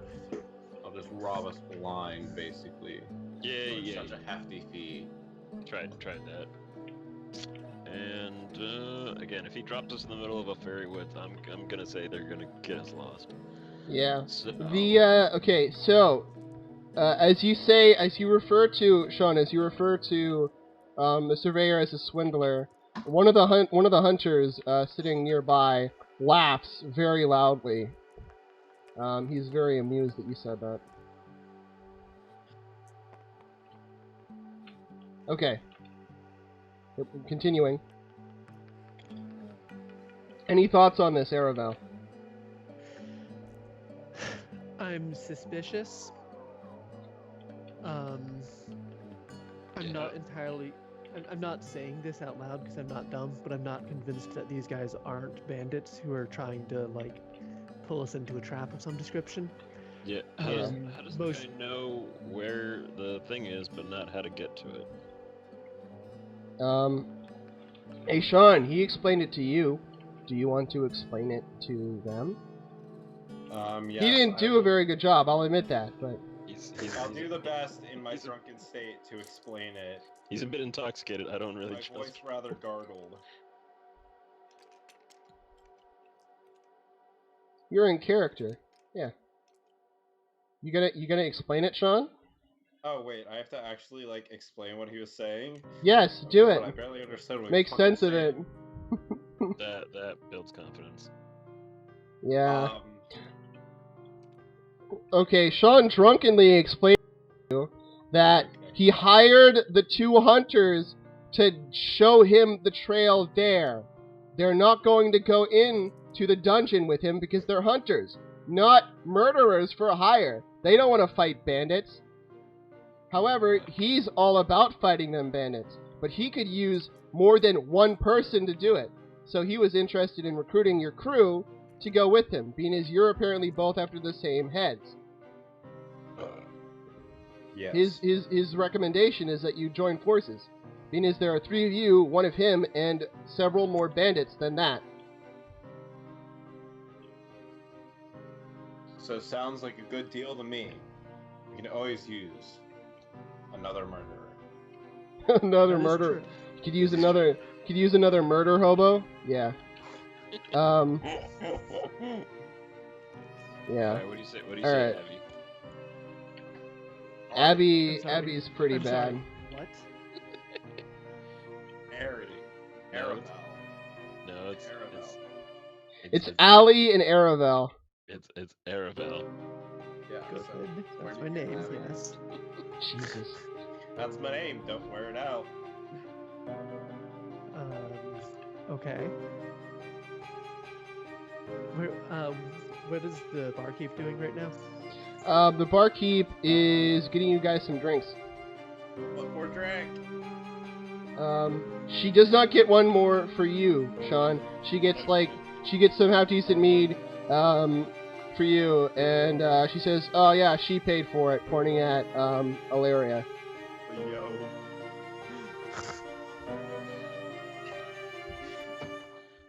Alright, Draw. Quit being a booze hound. Okay. I kind of not quite pull the barkeep aside, but like, say quietly to her, "Can you tell us anything about the fellow that my companion here was talking to? Is he new in town? Has anyone heard anything about him?" Liam Cord. Sorry, I continue to talk in Liam Cord's accent. That's weird. The barkeep is secretly Liam Cord. Okay, no. Liam, Plot twist. sweetie, Also a woman. sweetie. Liam Cord has been in town for some 10 days now, trying to triangulate the location of a band of bandits that he's been hunting. I don't know who hired him or why or what he's being offered. I know he's a relatively generous tipper, and mostly doesn't cause any trouble. He freaks most of the locals out, though, on account of he keeps his face hidden and doesn't take any shit. There was a bit of a scuffle here the other night. Rumors have spread like wildfire since. It was just a couple of rowdy migrant workers who had a little bit too much and, talked shit on him. Right. With their fists. Okay, thank you. I appreciate it. She tops off the conversation by asking if you guys have a place to stay the night. Do we want to just grab a room here? I sleep wherever the fuck I want, so. It's comfier than camping. How much is a room? How much are the rooms? I'm an outlander. I'm used to sleeping on the ground. How much are the rooms? You can do that. She'll give a room to the three of you for 3 silver. Business is slow, and she explains that business is slow, and she's already getting a great deal, because some of the plantation owners and farmers have rented a brace of the rooms for some of their more important migrant worker types, some informants that they sort of imported from a distant land, so to speak. They have no place of their own, she explains, so for now, they're paying extra to keep them held up in my inn. Yeah, I know what a slave is, lady. Alright, what's it? She takes great offense to this and explains that that these people are foremen, and that the others around you are hired workers, and the gentlemen living in her inn are paid quite well. Extra thick! We all remember the incident except for Mike Robb. It should be enough to ward this off, but apparently it wasn't. Freaking marshals. No! I called it the incident and didn't give specifics. I'm gonna have to cut this entire section out now. I'm gonna have to sit down and watch this footage. I should cut it all out. All we've done is fuck around this entire time. Just bleep, man. Okay. Just I don't add know. in a bleep. I swear you had a no. Just add in. No, okay. you have to add in Aku saying extra thick. Yeah, that's probably what I'm gonna do. Okay, cutting here. All right. So, two rooms for 6 silver, 1 for the Dragonborn. Yeah, that should be open. Hold on, let me quickly check. Make sure that there should be at least that many rooms open. Yeah, there are. Why did they even think there weren't? Okay. I don't know. What would you have done? You get to sleep outside, Mr. Outlander. Yeah, we'll take them. Thank you. I hand over 6 gold or 6 silver. 6 gold. Yeah, no, please. Gotta spend enough money on this place. All right.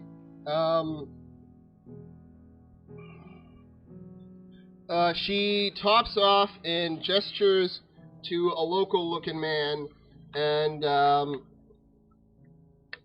gentleman approaches Illyria and asks if she could use some help getting up to her room. Yeah, come here. Alright, I'll throw her over my shoulder. Okay. He smiles, shrugs, and goes back to what he was doing. Alright. What time is it in game? It's night. It's nighttime. Okay. She tells you she'll bring you up some food. So you don't have to yeah. I Okay. kind of want to leave a message for the surveyor, just so he knows we're not using him anymore, so he's not waiting for us or anything.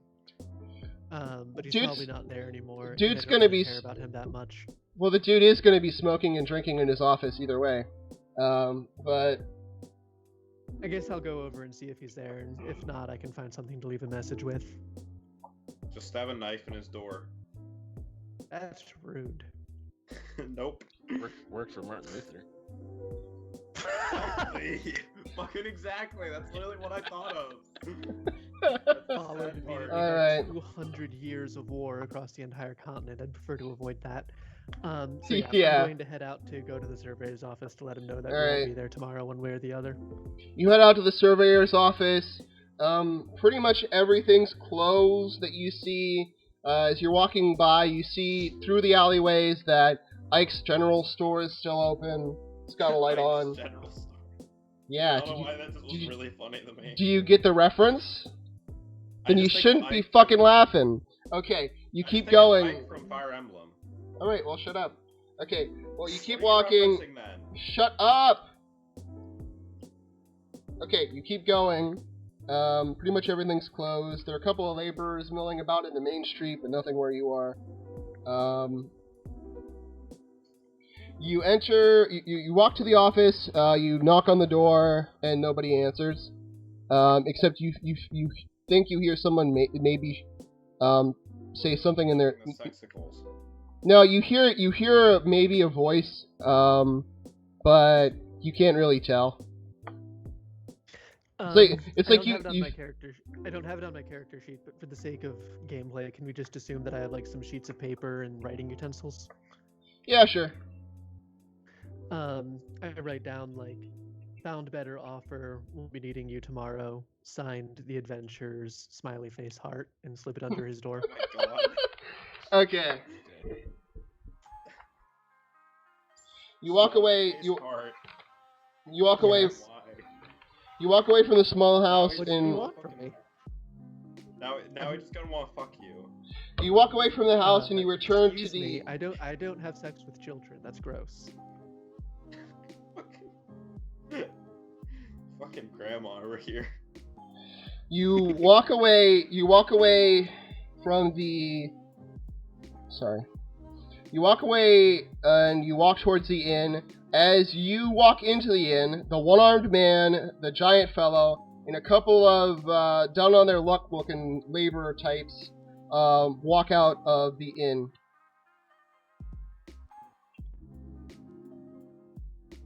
I head up to the yeah. roost, I guess. All right. Well, you saw it. That's all you had to do. Yep.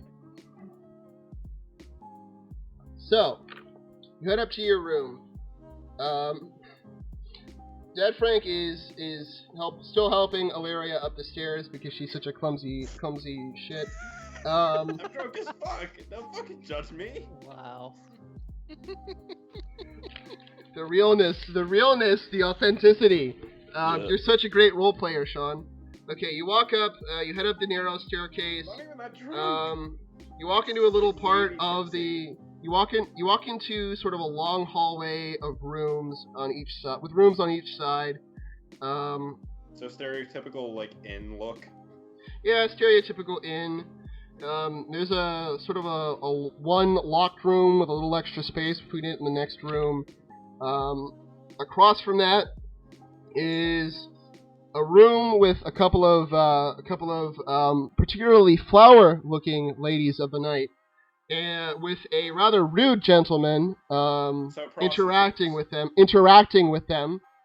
At the very far end of the hallway is a gentleman smoking by the chimney of the hearth, which sort of goes up through the whatever. There's a shield that depicts a tree with a disturbing smile doing a sort of octopus-like jig. Your room is sort of between here and there. As you approach your room, the conversation between the ladies of the night and the gentlemen of the fields becomes exceedingly loud and approaches the point of violent confrontation. I yell angrily at my drum. Shut up! Or just some such the fit of this world of just shut the fuck up. All right, shut the fuck up works actually. He flips you off. He flips you off. Flip him And off back. fucking slaps the nearest lady of the night. That, even in my drunken state, sets me off, and I break free of Kilmer's supporting Arb and stomp towards him. All right, Val, do you choose to hold on to this drunken Sean boy? I told you, Drow, go to fucking bed. Yeah, I pick her back up and throw her over my shoulder. All right, roll a check. He's trying to grab you. Roll an appropriate check. I don't know. You pick one. That's a grapple check. That's a grapple check. So yeah. The attacker does a strength roll, and the defender does either strength. You know what? You were right. You were right. Where's my fucking d20? There it is.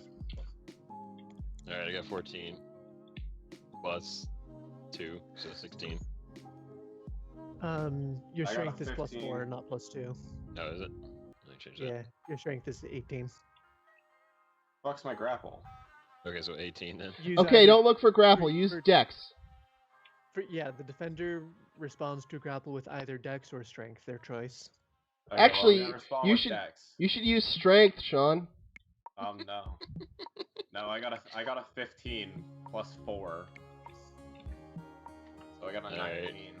Right. I got a 14 plus 4, so 18. Okay, you escape his grip. What do you do?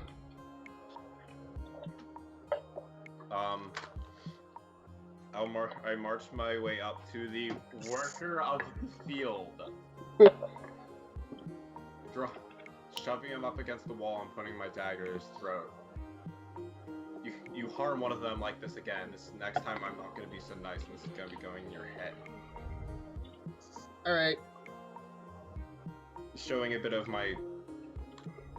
something I actually seem to care about. Hold on a second. I don't have the number in front of me, and I don't remember it off the top of my head. What's the typical DPS of a dagger? You mean damage code is 1d4. Yeah, 1d4. I'm not cutting out. I just have it. No, you're not. Aggressively up No, against- you're not. You're not the ones. He's cutting you. Oh, Yeah, he's okay. gonna cut you, boy. I also don't do well. Yeah, he gives you a mixed stab. So we're gonna roll an armor and a thing. Mike, Wait, Rob, are do you? you happen to remember the I have my armor rating and rain. Yeah, I was gonna say you should at least Okay. know your armor rating. Yeah, it's 15. I have a what's it called? A wall that has different weapon ratings on it. Your armor rating is 15, so his 9 doesn't get you, right? Was that a question?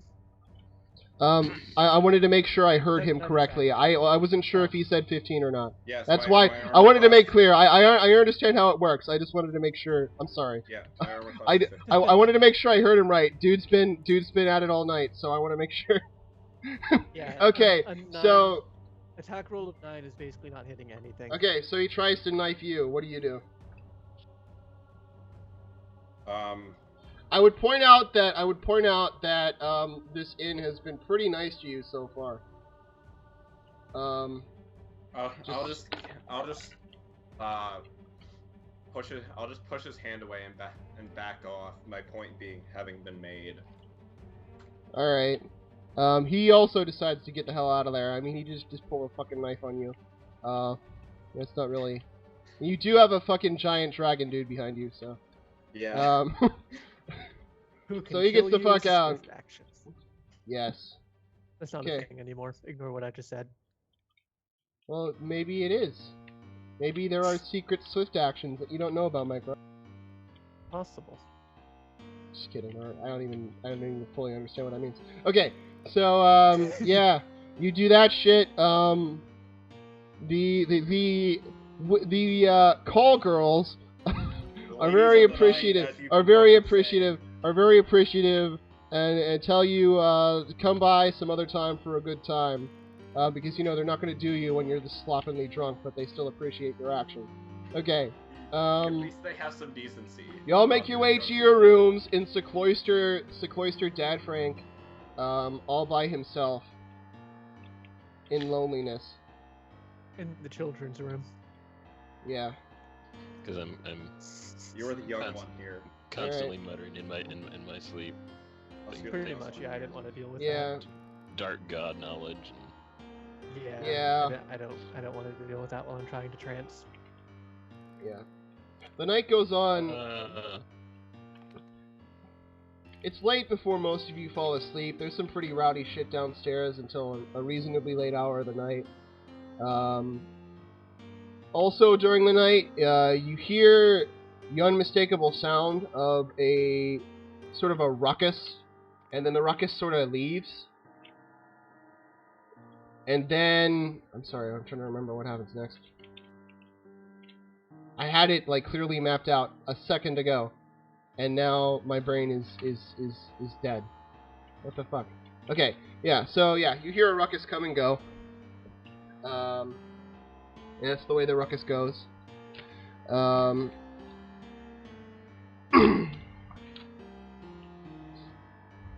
At some point in the night, things get cut off and everything closes up. From that point on, the night goes uneventful. Mike, you're just trancing, right? Yep. So in a trance, you're still aware of shit that goes on around you, right? To a reasonable extent, or are you like just in your own world? I'm not sure if there's written rules, but I would rule it as I have disadvantage on perception. I'm fine. If I were running it. That seems. All right, that's fair. Like a fair assessment. Okay. Then, Dad Frank, as you're sort of drifting off to sleep, you hear sounds from the apothecary across the street, like sort of a loud couple of sounds followed by silence.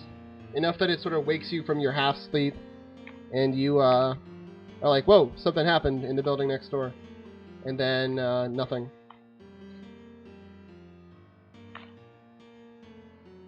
Okay. Alright, yeah, that's it. The morning sun rises.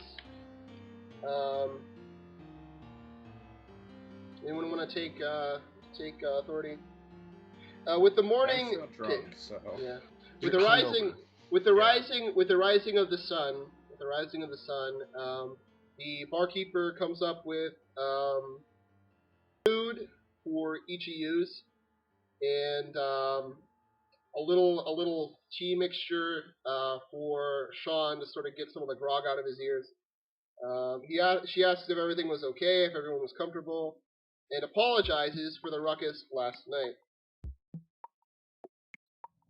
What happened last night? Well, she says it was the strangest thing. Liam Cord and the two hunters he was with returned. One of the hunters was wounded. She didn't quite see to the extent. It caused a big fuss when they came in. They insisted on drinks anyway, and then the hunters left and Cord went to his own room. It's a big deal. It's a big deal when violence happens to these hunters or to the people who work out. Because typically the locals know better than to wander straight into danger.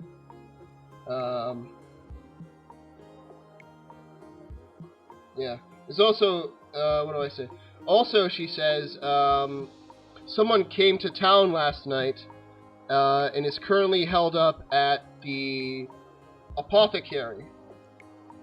We don't know who he is or what he's about, but this morning, before you woke up, before I came to wake you up, Liam Cord was on his way to the apothecary.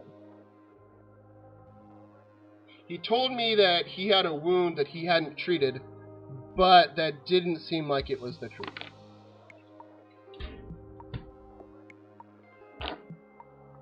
I guess, do we want to go to the apothecary and meet up with Liam there? Get the day started? It sounds like a plan. Alright. sure. I grab my stuff and do that then. Alright. You go to the apothecary. Apocalyptic. Half the time I say apothecary instead of apothecary. It's really embarrassing. Alright. Alright. You are embarrassing, aren't you, Walter? As you walk out, Sean, the nerve. Okay, so you walk out and head toward the apothecary. Of course, you walk past the adventure store again, and beneath the sign that had like all the different stuff on it, it has another like little crudely drawn sign: special deals for adventurers. You keep going. Hold on.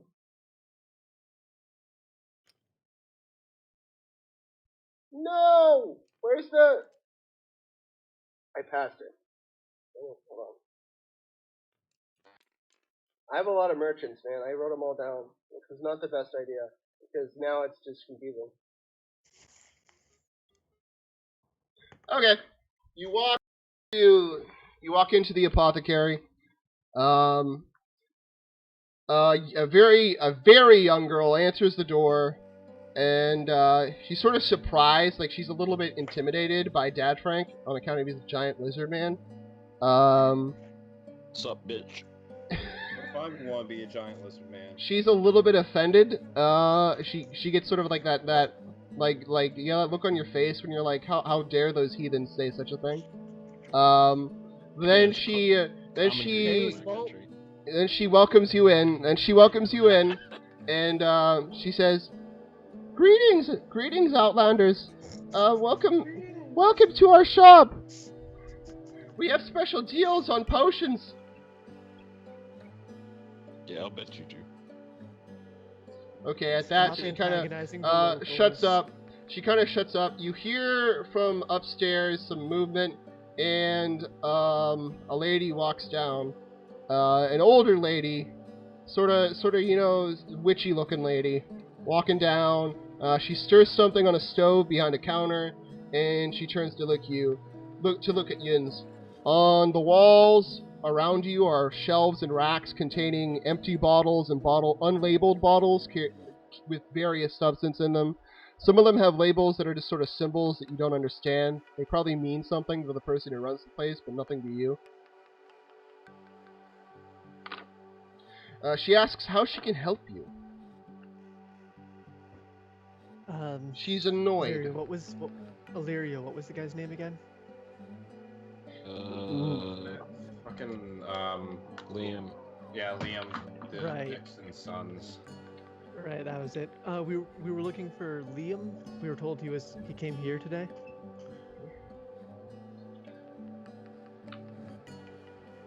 She becomes very agitated when you say this, and she says he came by earlier to see a patient that came in last night. The gentleman is badly wounded, and so of course I didn't let that ruffian anywhere near him. I did, however, let him see his face and make the identification he needed. He told me that if anybody else came by, and she looks at you with sort of a presumptuous type of look, that I should send them to meet them at the gate. If anybody else came by asking after him, to send them to the gate. Right. Thank you. We'll be on our way then. She stops you and asks if you had any other business or if you were just there to pry. I'll pick up like a health pot or two. She says that she can make you some regenerative potions, and that it'll take her a few hours to make any potion that you might need.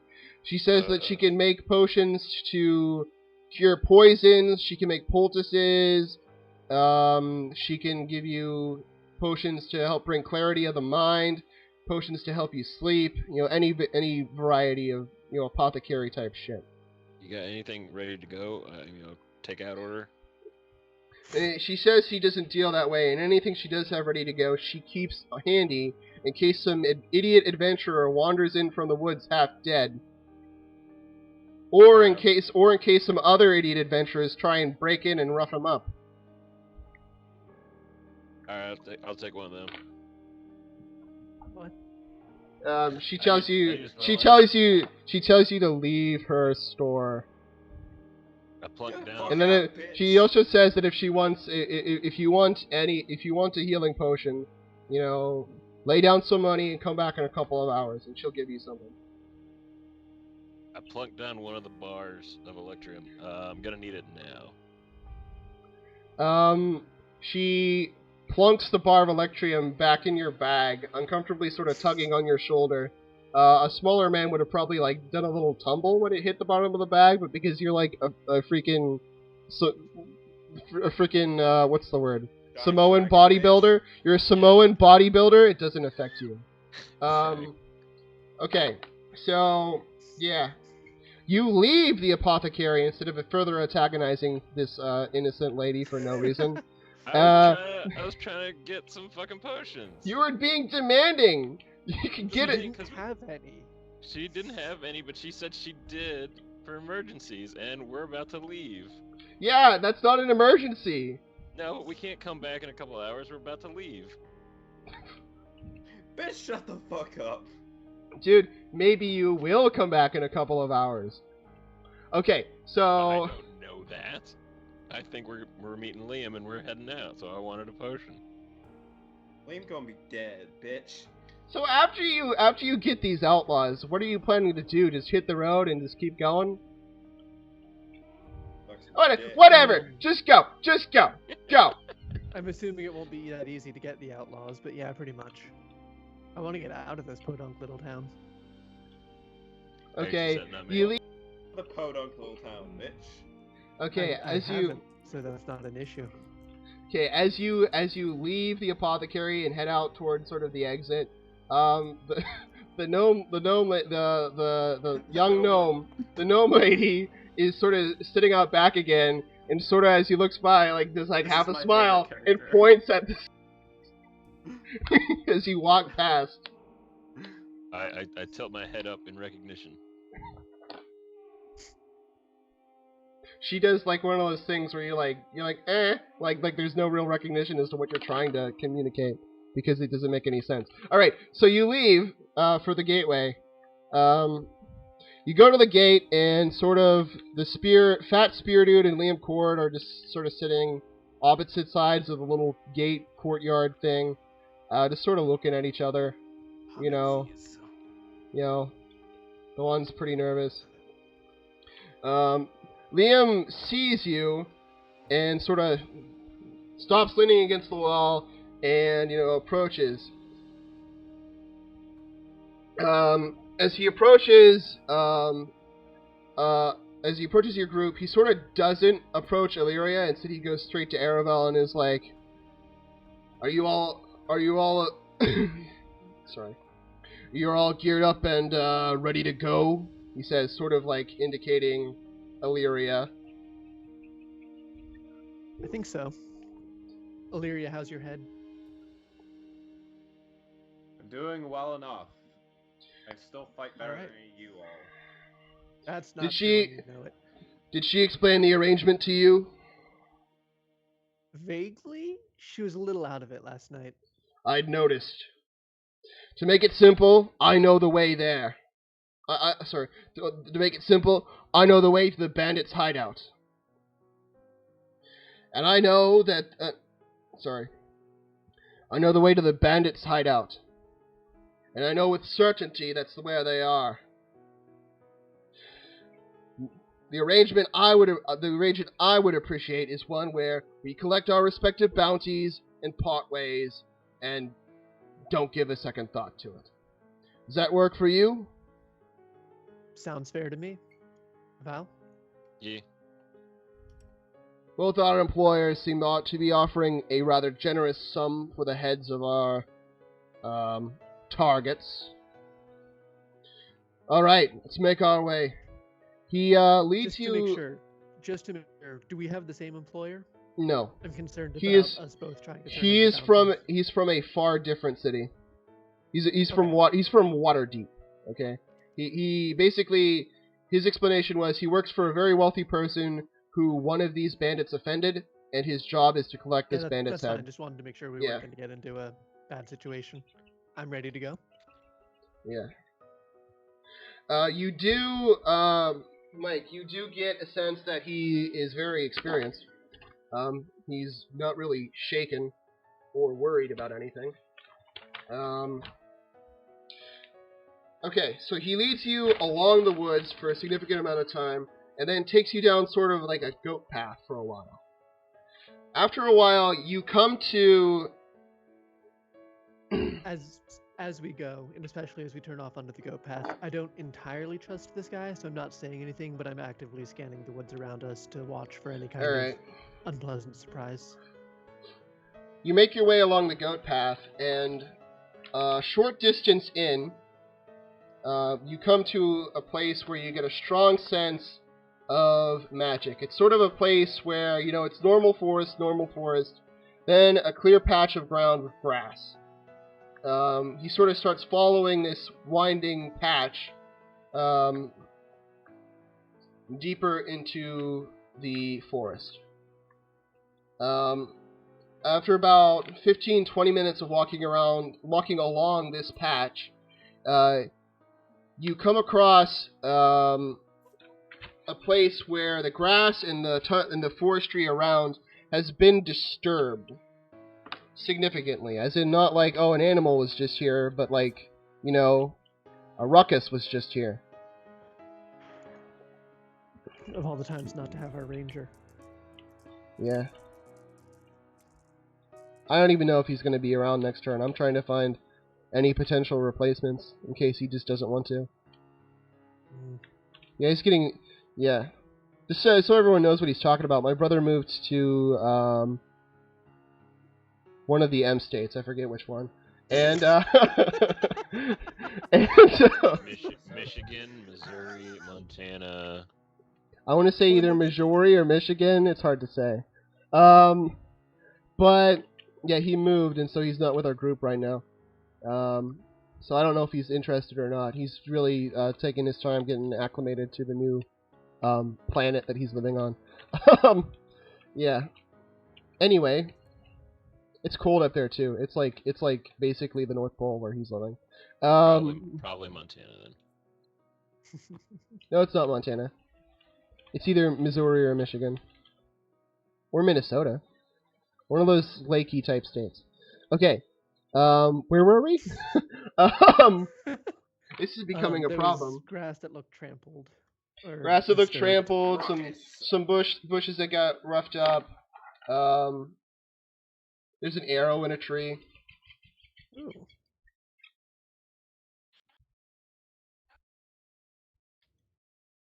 It's embedded in the tree, like the head is in the tree.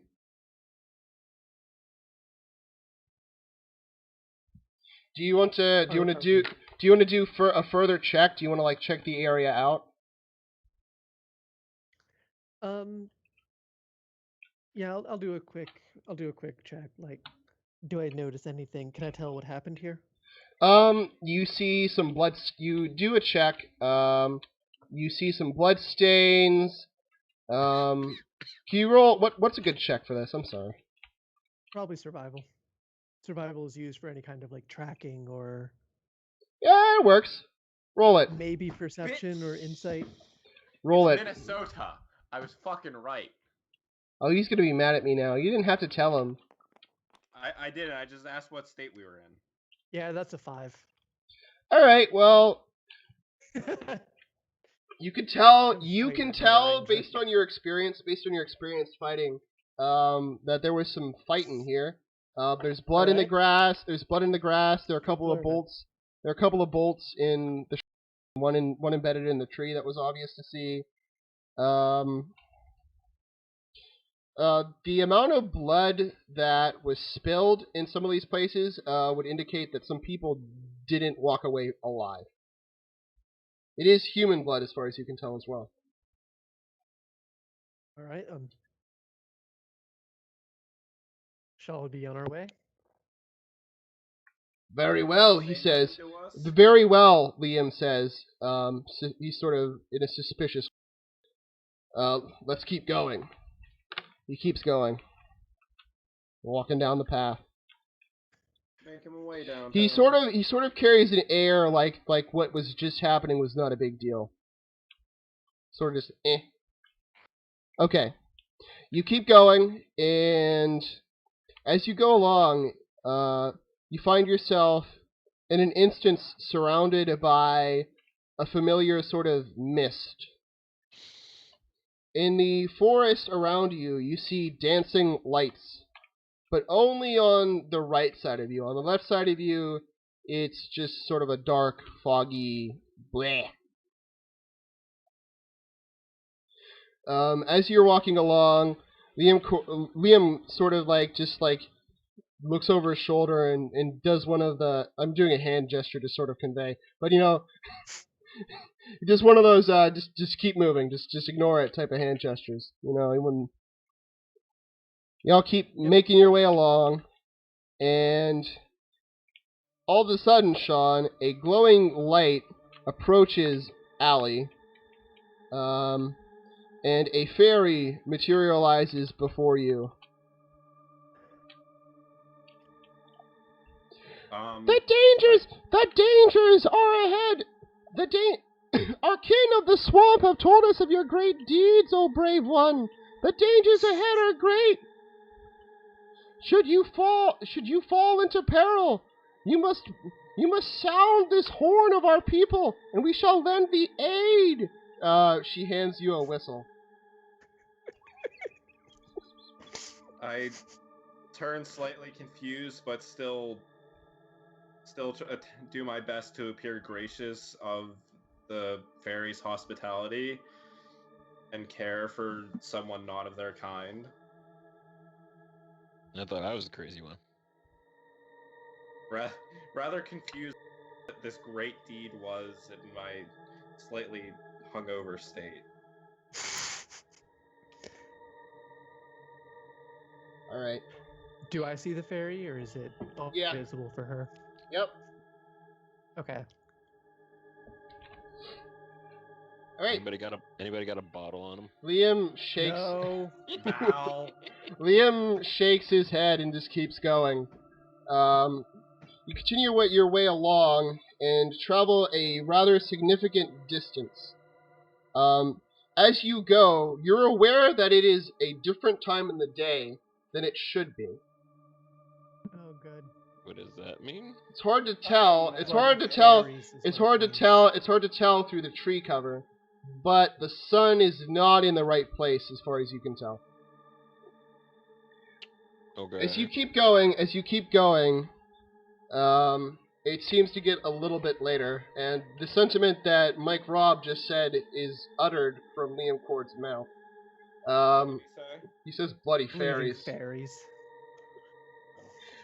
His two axes are now one of his two axes are now in his hands.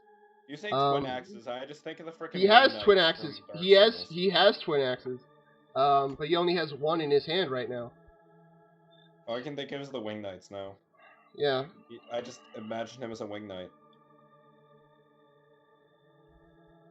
You keep going, and the sun begins to set. Just as things are sort of getting weird, he veers off the fairy trail and begins sort of wading through the thick underbrush. He indicates for you to follow. He's kind of like half hacking his way as he moves forward. I follow. You go maybe 100 yards, and he indicates for y'all to stop moving. Turns around and says, just ahead through some of the thicket is the old mill. Now, I don't know what kind of condition these people are in, considering one of them walked into town bloody and beaten last night. But I'm going to assume that they're on high alert if any of them are still alive. We need to approach quietly and with great caution. Okay, so he begins sort of creeping forward. Yes. Illyria, do you maybe want to go forward and sneak out, reconnoiter a little bit, tell what's going on? I'll nod, having recovered from from the walk, and I'll make my way quickly up to Liam, pat him on the shoulder. Wait a moment, I'll go ahead myself, able to get a good eye on what the situation is. You can feel free to creep along. But I'm no stranger to... Sorry. You can feel free to creep along, but I'm no stranger to sneaking myself, he says. And he sort of, like, starts to creep forward. Hold on, I'm typing in some damages. Okay. Ooh. I'll just roll my eyes at him in motion for the other two to follow us. Alright, so he creeps forward quietly. Actually, let me quickly roll a check for him. You should too. You all should roll a check for your stealth to see how stealthy you are. So I kind of meant for the rogue to go on by herself, because she is by far the sneakiest. I mean, of us. are you all... Yeah, I mean, if you guys want to hold back, that's your choice. I mean, I'm pretty sneaky, but Val is less so, Yeah. and I don't know about this other guy. Yeah, he's pulling it off. I got a 16. Okay. He's not like... Plus he's fu- not... plus This fucking, isn't... Yeah, an 18. I got a 20. I got a Okay. 24. If we're all rolling, then I guess I'll join. Yeah, it depends. Are you guys following along, or are you guys hanging back? It Well, you sounded said- like everybody just announced their results, so yeah, I got mean, a 19. If you want to go forward with him, that's fine. What'd you get, Dad Frank? Yeah, 18. Okay. So everyone succeeds in creeping up on the old mill. You come to sort of a clear patch. There's about 1 or 2 dozen feet of recently cleared foliage and brush between you and a sort of 6-foot-high barricade, or what's the correct word? Palisade is what I was thinking. Between you and the foot of the hill, the mound that the Great Mill is built upon. It no longer has any of that whirly-durly shit that they put on windmills. Why did I choose to say it that way? And the top floor is sort of collapsed off of it.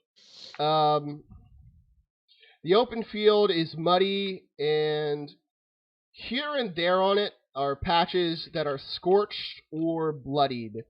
The smell of burnt fur clings to the air. I don't like this, Liam Cord says.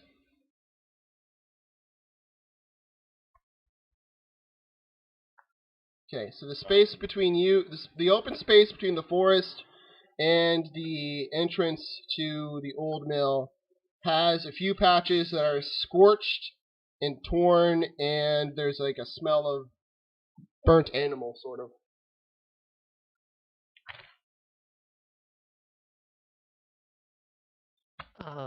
We approached the mill. All right. Who's first in line here? What's our order of Probably either procession? Larry or myself, the sneakiest or the tinkiest. Okay. What I'm trying to ask is who progresses. Who wants to take the first step out onto this field? Out onto what? Into this open space. There's about 24 feet between you and the wall, the palisade that surrounds the mill. I'll continue my movement forward. Okay.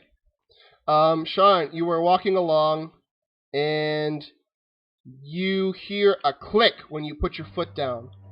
What kind of check would you like to roll to avoid being destroyed by a landmine?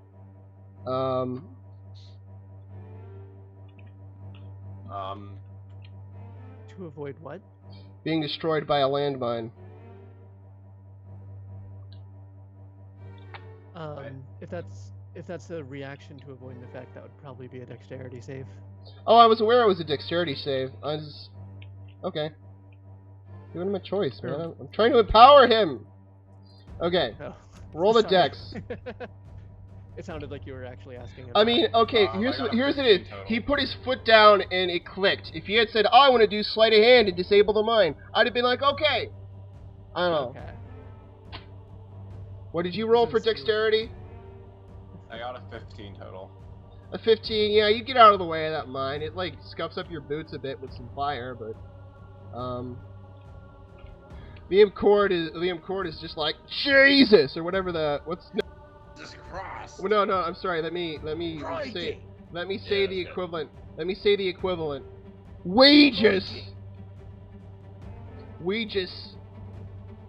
get it because we just goddess No. of Orange Jesus. like a evil neutral type of goddess thing of death thing. No, Is that nobody. correct? No, we just. What? I have no idea what you're talking about. Stop playing What with the my fuck? dice. I'm sorry, I didn't mean to. I didn't know they were yours. Okay. So, yeah. We just. So, yeah, so you avoid the mine, and now you've dodged yourself into the middle of a field that potentially has some form of magical, fiery, explosive device. That's good. It is good, isn't it? Oh boy, I'm so excited. Can so one of us roll a perception check to like see if we can like just perceive any more mines? Explosivos. Yeah, y'all can. Y'all can.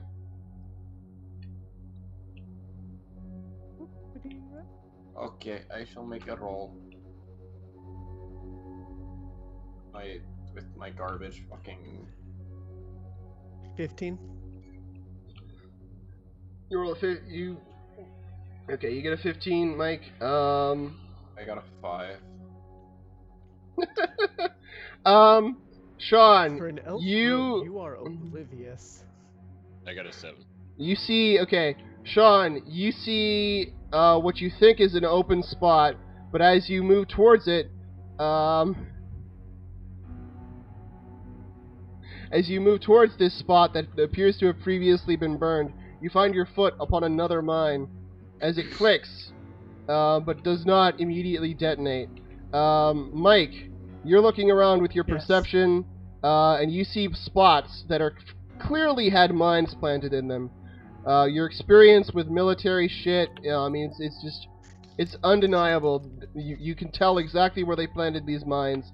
It was clearly a relatively I got another recent 15. thing. Dad Frank, I don't even know what you rolled. It doesn't matter. You're not going to wander into a minefield. I'm not that dumb.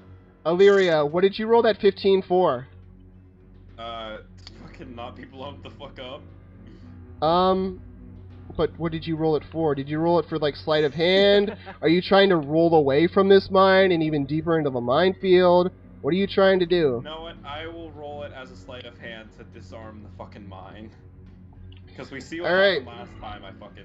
You burrow around the mine, and you find the mechanism to disable it, and you successfully disable it. Well, yeah, with the sleight of Yeah. hand. Instead of it being acrobatics for sleight of Yeah. hand, it makes You- a, Just to ensure, you do indeed have thieves' tools, right? yes. Okay, I thought so. You use those. It works. I thought you did. I just wanted to make sure. Like, oh no, she did it with her fingernails. Okay. You So now. Illyria's out in the field. Illyria's out in the field. I Being a grab the, dumbass. Yeah, she's mostly grabbed the across. I grab the three of us who are still here and gesture to follow me and point out the safe path and start carefully stepping across the safe path that I found while keeping an eye on the walls. Okay. As you're picking your way across the field, a large raven lands on. A large raven lands on the wall and begins cackling in a way that almost seems mocking. You pick your way I draw my across. bow. Okay, you draw your bow. I'm not doing anything with it. I just have it out. It does some more cackling. Apparently it thinks that's Not funny. trust this bird. I take a pause from my movements after disabling the mine, draw my own bow, point it right out, and yell very angrily No flustered yelling. by Yeah, they keeping probably already heard us, stepping on never mind. mines. Yell angrily, "Shut up, you stupid bird!" It laughs. It laughs and repeats back. Stupid drow! Stupid drow! I And didn't hear then the just word like, drow. How could it it just repeat it? cackles. How could it repeat stupid drow? We're in a fairy forest. It's not a natural bird. Keep moving. Okay. Leading fairies. Okay. So, wait. Okay, you keep going. Yeah, I'll keep going. You make your way to the door, and I need to open the page that actually has this dungeon on it now. Give me half a second. I'm You sorry. fucking trash panda. Don't call me a trash panda. You're basically a trash panda. I may be a trash panda, but at least I'm not a trashed panda. You're not a trash Hulk.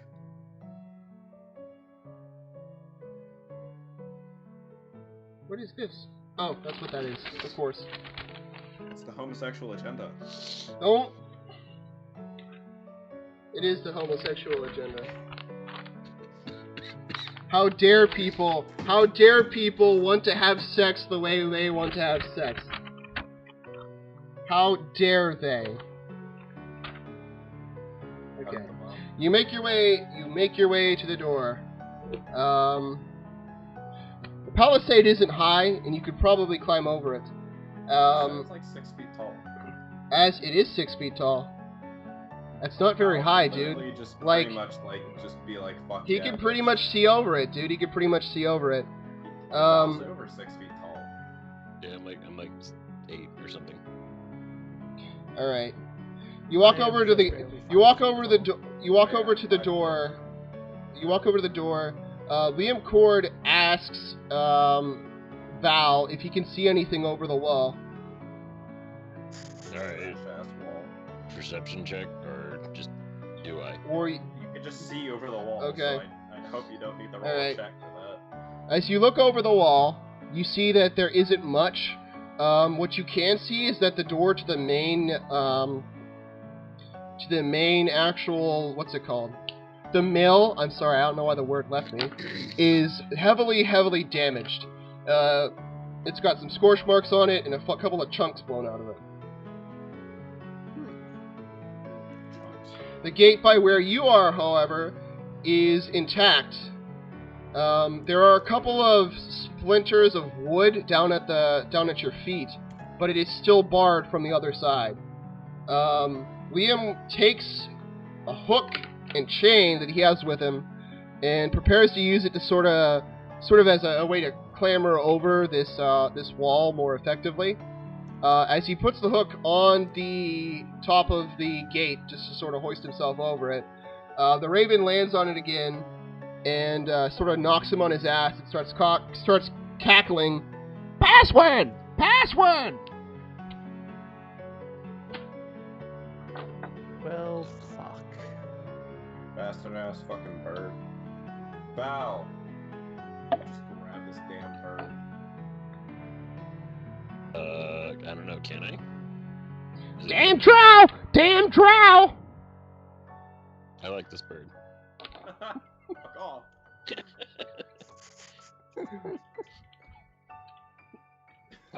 Polly want a cracker? Oh my god, you fucking bird racist. Polly, not a parrot! Polly, not a parrot!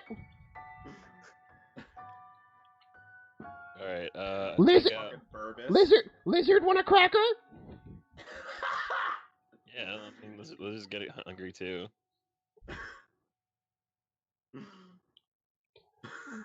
Alright, I take out my crossbow and I ready a bolt.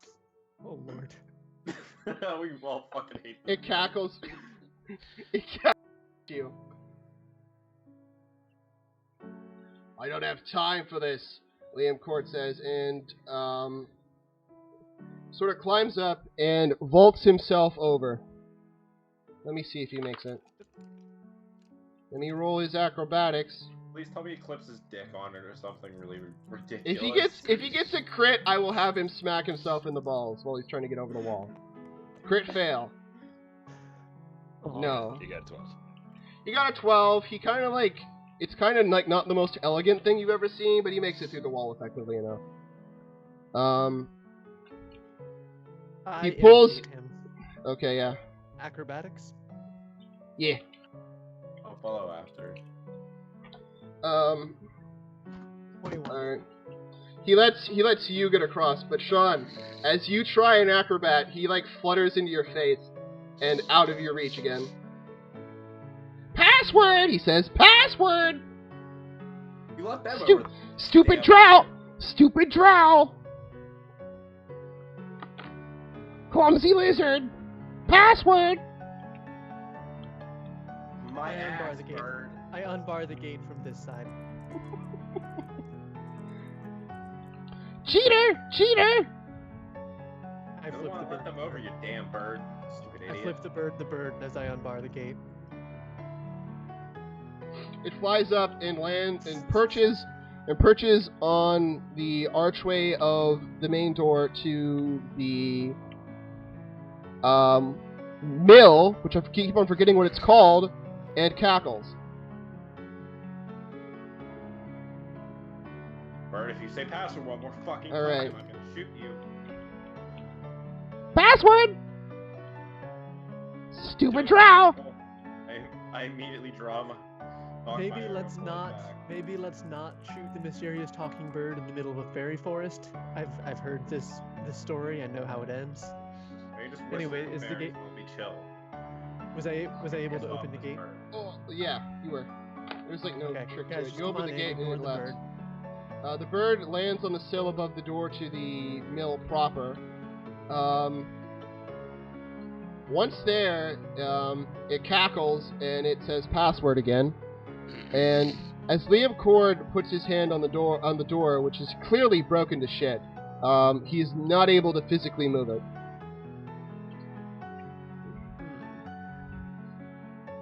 Isn't there a giant hole in the wall? He's about to comment on it when he coughs, steps back from the doorway, and Ah, he coughs, steps back from the doorway. Ouija's breath. As you approach, you get what he's getting at. It smells like a rotted butcher's shop in there, with a hint of I'm beginning meat. to suspect that someone has already taken care of the bandits for us. Maybe. Yeah, maybe.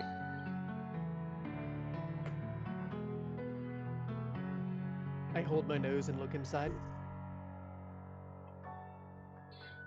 You look through, and you see a scorched mark on the floor, a fire still going in the hearth, dinner's still on the table, and some dead furry lumps on the floor, and some very obvious dead bandits. Against the far wall is like a charred corpse. I turned to the bird and asked, did they give the password?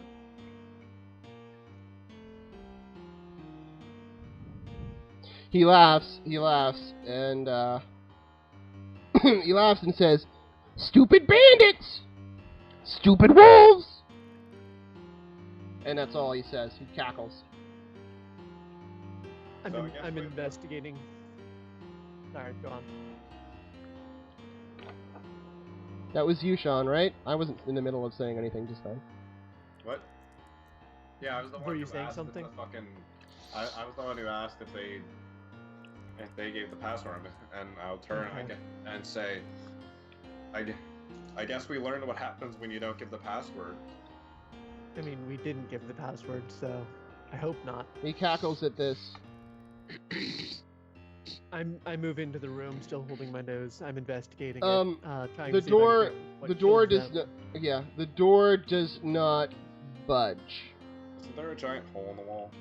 There's a giant hole in the door. You could, but the door is not moving. It is held in place by a magical force. I call over the unnaturally hirsute sorcerer. Foul, smash this door. Foul smash. Alright, what do I have on? I can take out. Liam hands you his axe. Oh, Have at it, big boy. That sounds really creepy and perverted. It does. It A does. little bit, yeah. Yeah, well, maybe you're rubbing off on him. Go for it. Alright, I'm trying to remember. I actually just googled it. Never mind. What do I roll for?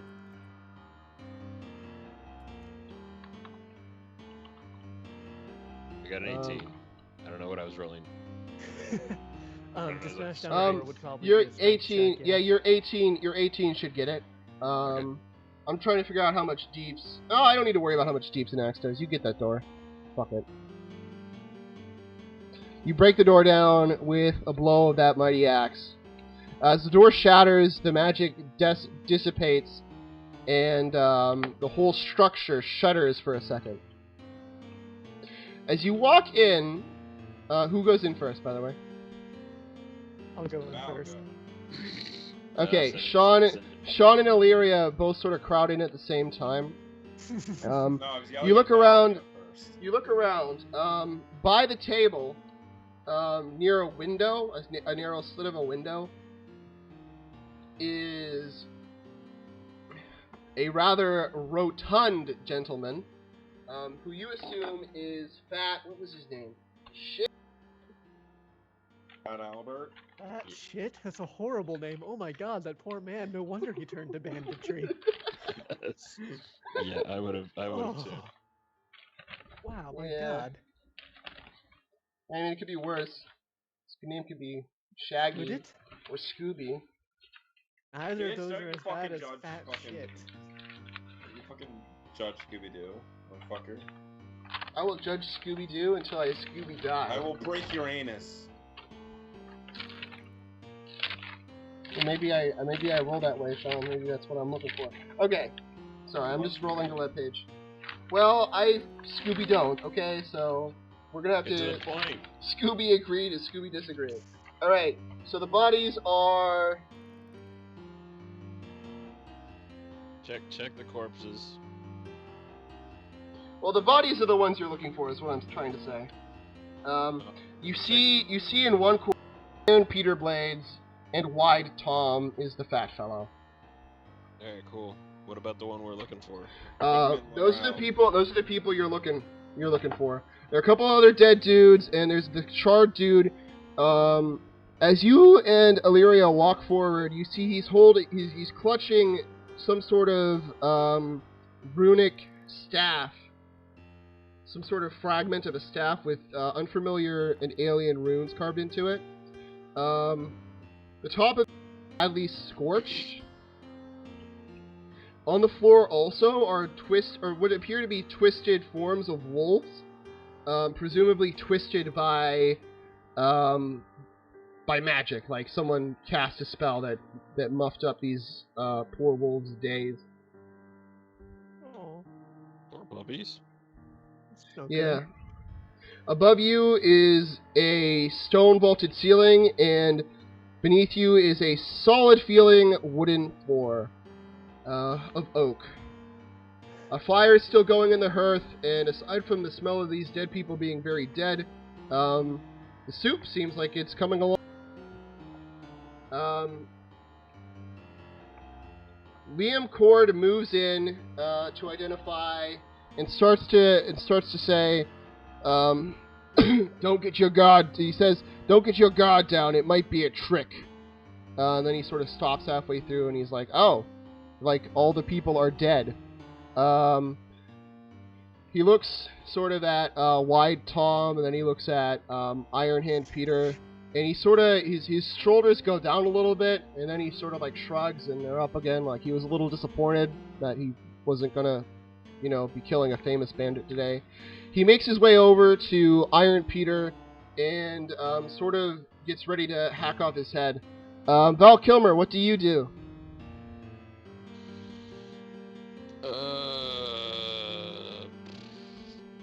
I look for whatever blew up, or remnants of it. Okay, so you walk into the room and approach the staff. In your sorcerer's experience, it's obvious that, whatever was on the head of the staff went boom. As you approach the staff, you hear a groan, and the floor buckles. A whole chunk of the middle of the floor caves in. As you go, Sean, actually no. Where were you standing, Sean? What were you up to when this happened? Were you still You had still just walked into the room, right? Yeah, pretty much. So you're kind of meander my way towards the corpses, see if there was anything around the take. What were you about, Mike? You said I was investigating corpses. Yeah, you were openly investigating corpses. Okay. Both of you get to roll to see if you dodge. You get to jump out of there before you fall through the floor. Me? I have to roll for a dodge? Yes, you and Mike both. Okay. Roll dex save or just a d20? Dex. 16. For whatever whatever your evasion is. I'm trying to think of what the best one is. Yeah, acrobatics. Acrobatics is probably your best. Oh, acrobatics. I mean, am I incorrect at that? I mean, No, you're diving out of the way. 18. 18. You, Sean? 14 total. 14 total. All right. Well, you get out of the way, Mike. Sean, you get out of the way, but you're kind of hanging from a beam. Okay. Dad Frank, you fall through about 5 different weak floorboards and set of floors, and then land with a plop in really frigid cold water. Okay. Outside, you hear the raven caw. Fallen! He's fallen and he can't get up! Fallen! As a turtle, I'm a lizard. We're different. Oh, you can't hear it, Dad Frank. You can't hear it, Dad Frank, but they can. They're different. I'm not a turtle. Screw you. Not a turtle. Alright, so... the Imcord just sort of looks, shrugs, and keeps on taking off Peter's head. He gives 0 fucks that the floor just fucking collapsed. Well, looks sturdy. Obviously, it was to the contrary. Oh, you fell through the part that was all magic burnt and shit. Alright, can I get up now? Or am I just gonna wait here for a while? Currently you are mostly in the dark. You're aware that you're in a pool of water and that there are walls around you. Did the Dragonkin have night vision, or was that just the elves? Yeah, I got night vision. Okay, shit. Everyone in the party has. Everyone in night the party has night vision. It sucks. Yep. Every race has it. Except the one person who was a dirty human. Well, he's not in the party. He's just an NPC. No, the one that we had. Oh, yeah, but yeah. Well, Willem is not with you. He went back. He went back to get medical attention with what's his name. All right. Dark vision to 60 feet and blind sense to 20. you All right. have blind sense? Yeah, How do you have blind sense? because I'm a dragon. Dragons don't get blind sense. They As live you in caves. How do they not have blind sense? okay, as you No. as you fall through these different levels, crashing through each floor with a satisfying crunch, you hear sort of a coin sound from at least one of the floors, like some coins fall past you and flop in the water by you. You look around you and you see a staircase winding up to, the previous floor, the floor above you. Aravel and Allie, especially Allie, you can actually see it. The next floor down is like 25 feet down. It's some sort of carved out hollow beneath the mill. If you had to guess it based on your experience as a rogue and an assassin, this was built as some sort of smuggling operation. Dragonborn don't have dark vision either. It does. That's what I got out of the manual.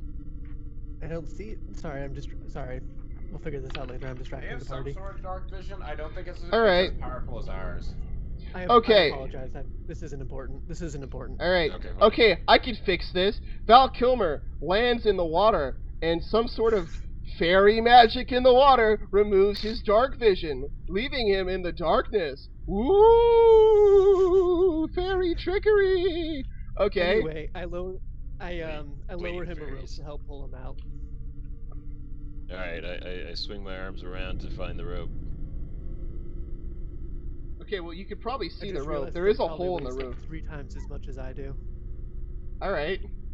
How do I roll for that properly? I am going to tie the rope to something sturdy in the room rather than attempting to figure it out myself. There you go. Alright. This is... You tie it to something sturdy in the room. Dad Frank, you begin to climb up. As you climb up, you know, the floor's creaking a little bit. Sean, this is starting to happen around you. You're still sort of hanging on the beam. What do you do?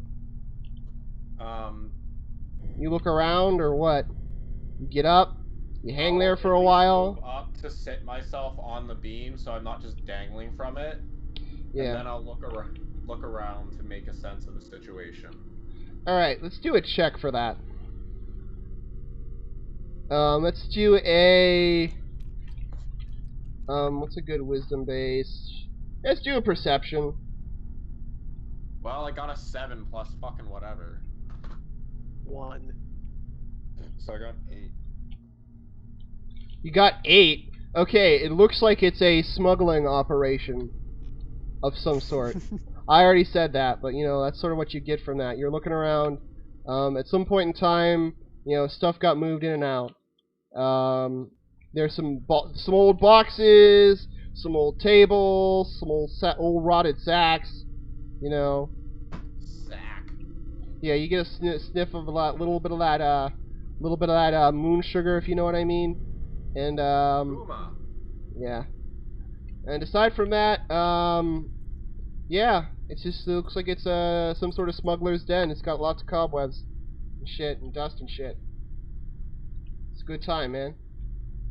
All right, Dad Frank, you make it up till you're about 2 more floors, until you know you reach the floor that Sean can see.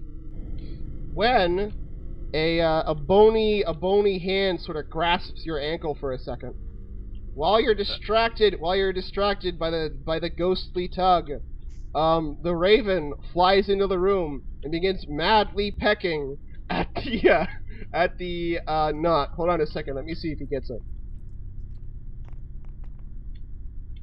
He gets it. And does anybody want to do anything? The raven has attacked the knot. Okay. Grab the rope hastily. Start trying to shoo the raven off with one hand while Okay. holding on for dear life with the other. Oh, you're trying to do this one-handed. Oh shit. Hold on, let me. Oh, I started writing on somebody's shit, by the way.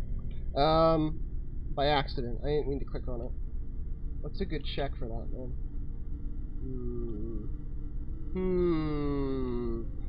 Okay, you're gonna roll an athletics check. Athletics? Yeah. You're gonna have to be mighty if you're gonna keep this dragon from pulling you down into the down under. 13.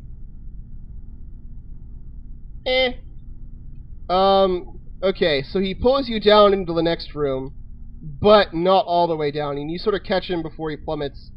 Dad Frank, on the way down, you might have hit your head a couple times, but other than that, you're okay. Yeah, you got some scars, but no serious damage. Yay.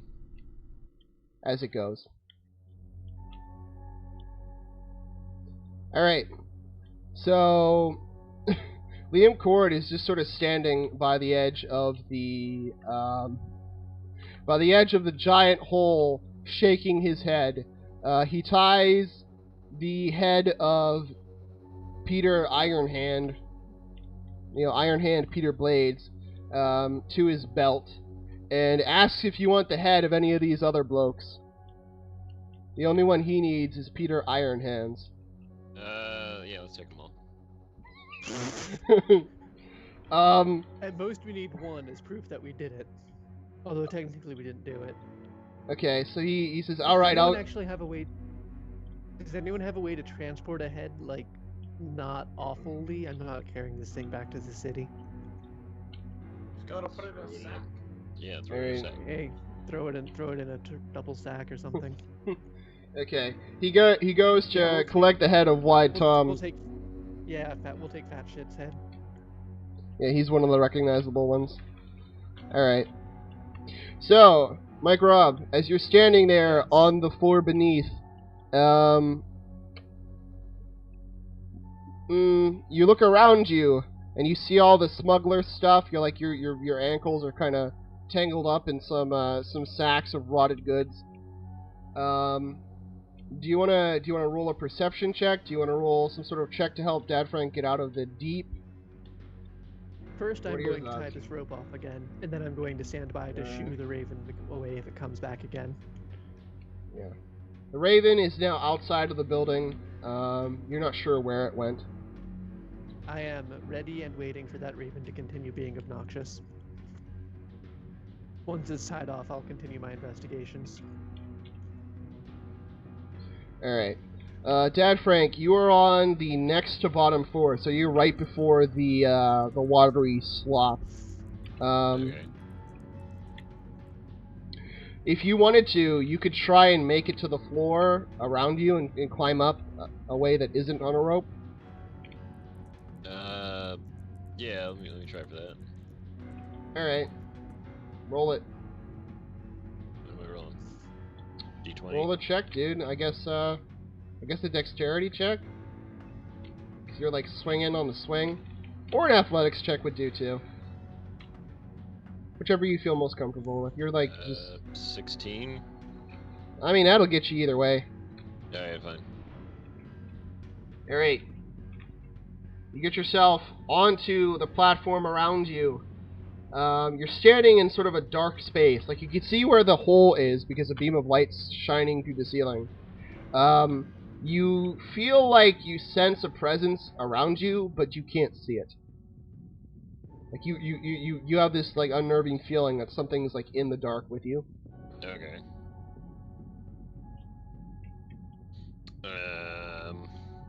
Can I see anything? Like, is there enough light?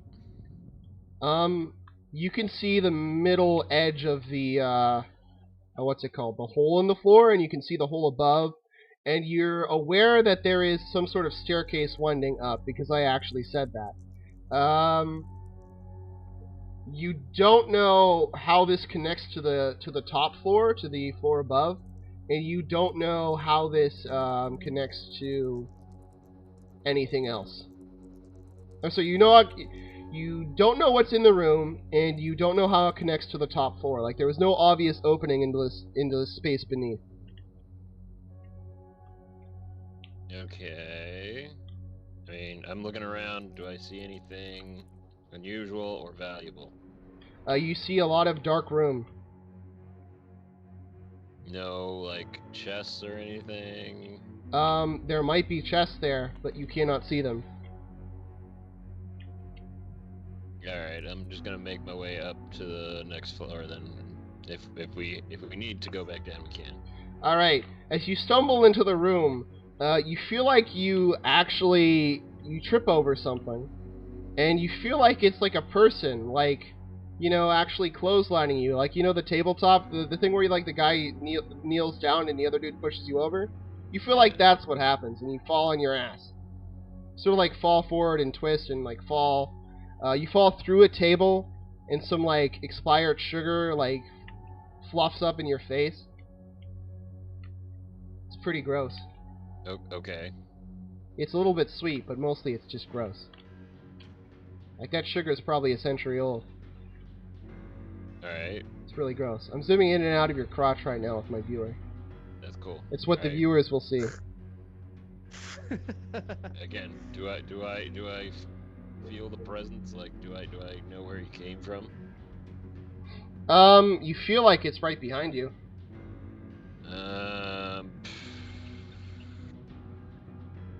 Alright, I'll use my quarterstaff. I'll swing it around and see if I can hit it. You swing your quarterstaff around, and you break something made out of glass, and a wet, sticky substance splashes all over you. Oh, come on! Do you have any cantrips that would help? Didn't you bring, like, One of the obnoxious ones. Maybe one of the fucking forget ones. The lights are. Anybody could take action right now. Like, you guys still have your night vision. If you peep down there, you could tell him where to go. I mean, I'm am in I a able to better hear what's position, going on? So I'll. You're able to hear him. Seeing Val kind of like. You fumbling can't around. see I can hear him. fumbling around. Right now, you can't see him because he decided to hop off. But you can hear him making a hurricane's worth of noise. Yeah, Beneath you. I hear him making all the noise, so I peer down, seeing if I can offer any assistance. You see. I am. Okay, you see Aravel on the floor. Actually, yeah, you see Aravel on the floor below, doing the same thing, I'm assuming. He doesn't sound like he's in any danger, so I'm just investigating, trying to figure out what happened here, looking if there's anything valuable I can find.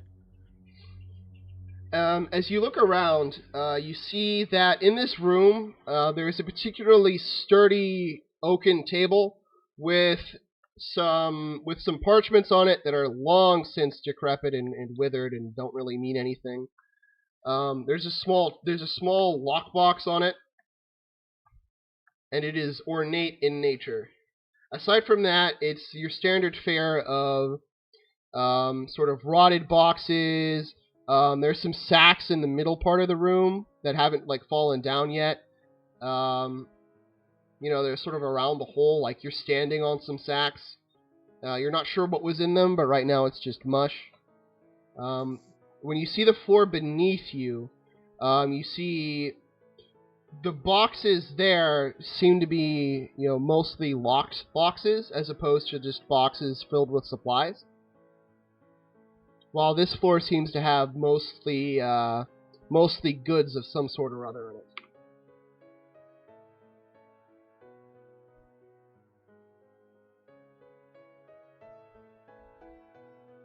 On the wall, there are brackets with unburnt torches.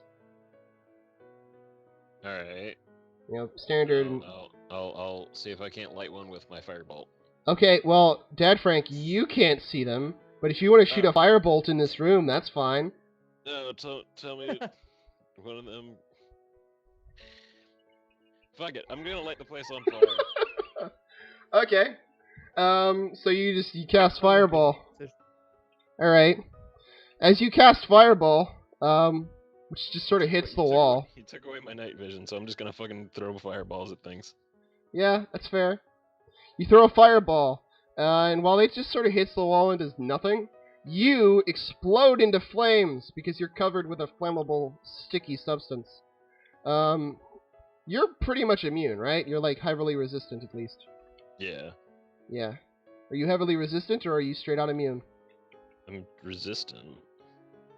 Alright. Let's burn your ass, man. Let's roll a constitution check. Actually, I'm not sure if that's the best one or not.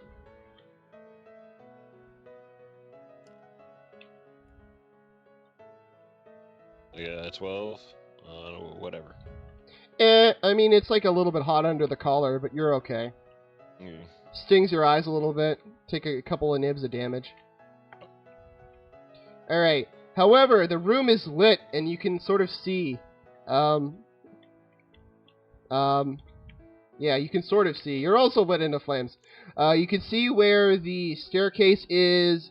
You can see sort of this room is filled with a lot of bottles and knickknacks, and, there's a sign on one shelf labeled shit that we're never gonna sell. Yeah. You can tell you're sort of in the deepest basement. It's filled with useless shit. Alright. And grab one of the torches so I don't have to be the wick. Alright. The fire in you slowly simmers down until you're just sort of smoking, and you sort of catch the torch on fire with yourself. As you make your way up to the next floor, you catch sort of a metallic scent. Yeah.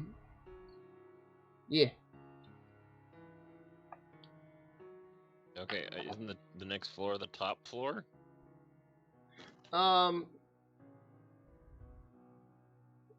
No.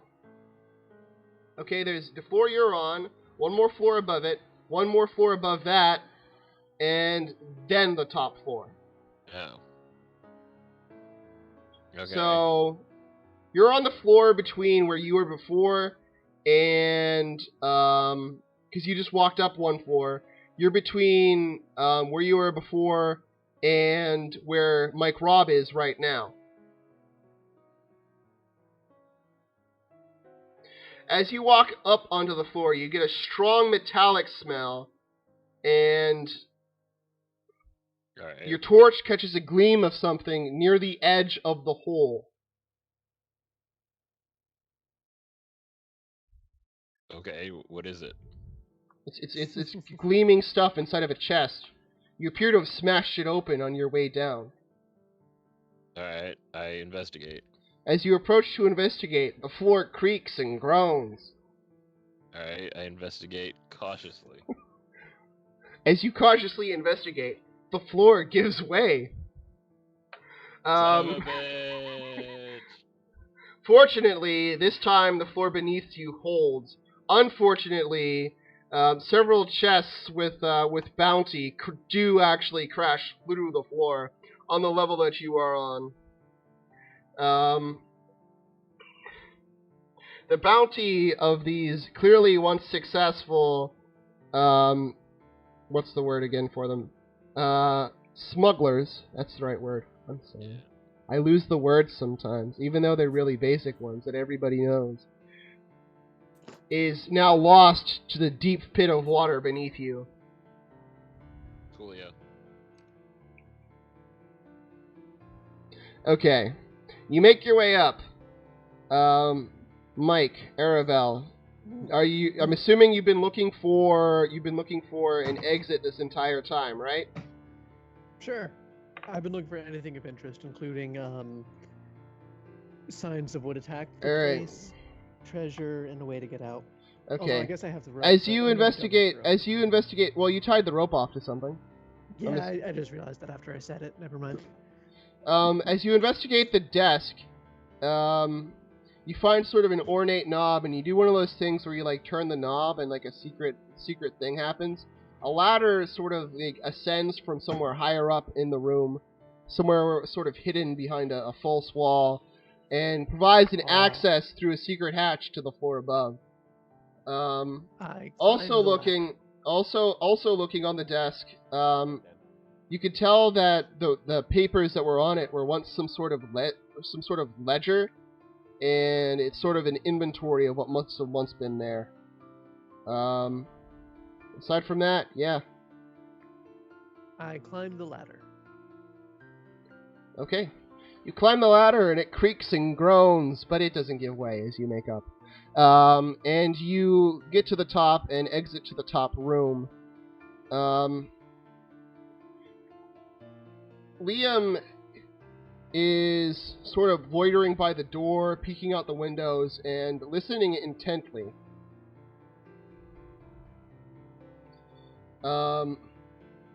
Sean, what have you been up to this entire time while everyone else is doing stuff?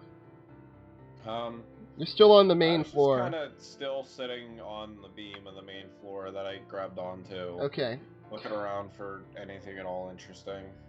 Alright, to clarify things, there's one floor above you, and one floor, and all those other floors below, right? You know, Mike Robb just opened a secret surprise hatch for you, and you made your way out.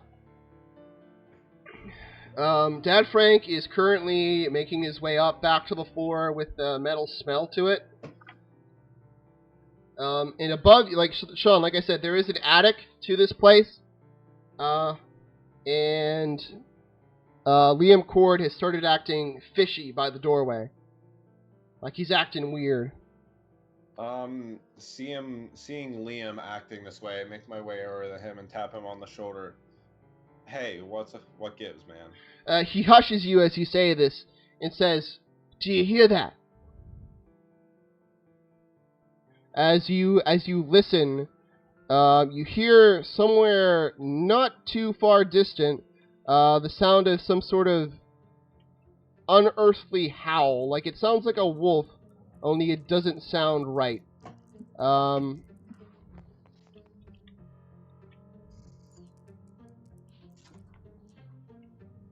It sounds like a... Hearing this- Ugh. Alright.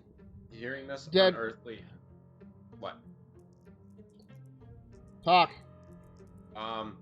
Hearing this unearthly howl, I quickly make my way over to the pit and call down the Val. Might want to hurry your ass up there. We got something incoming. Alright. Val, as you make your way up into the metallic room, you look around again, and you see that lining the walls around the middle of the room, which is now more collapsed than it was, are some sort of sturdy-looking clay jar. Okay. Okay. Can I identify what's in them, or are they just empty? No, you can see that they're just noticeably thick, sturdy-looking clay jars. Okay. Alright. As you proceed to the top floor, sort of like making your way up, trying to avoid the middle of these old rickety floors so that you don't cause any more cave-ins, with your massive fat weight, you climb up to the main floor and sort of like gather around the door where the others are gathering, sort of listening. You hear that the sound from outside is drawing closer to the site of the mill.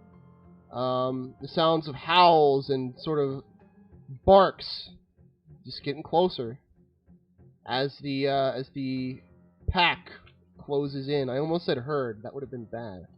Herds are not nearly as scary as packs. And I think that's an okay place to close off. Sure. Alright. Yep. So I fell down a flight of levels. Yeah.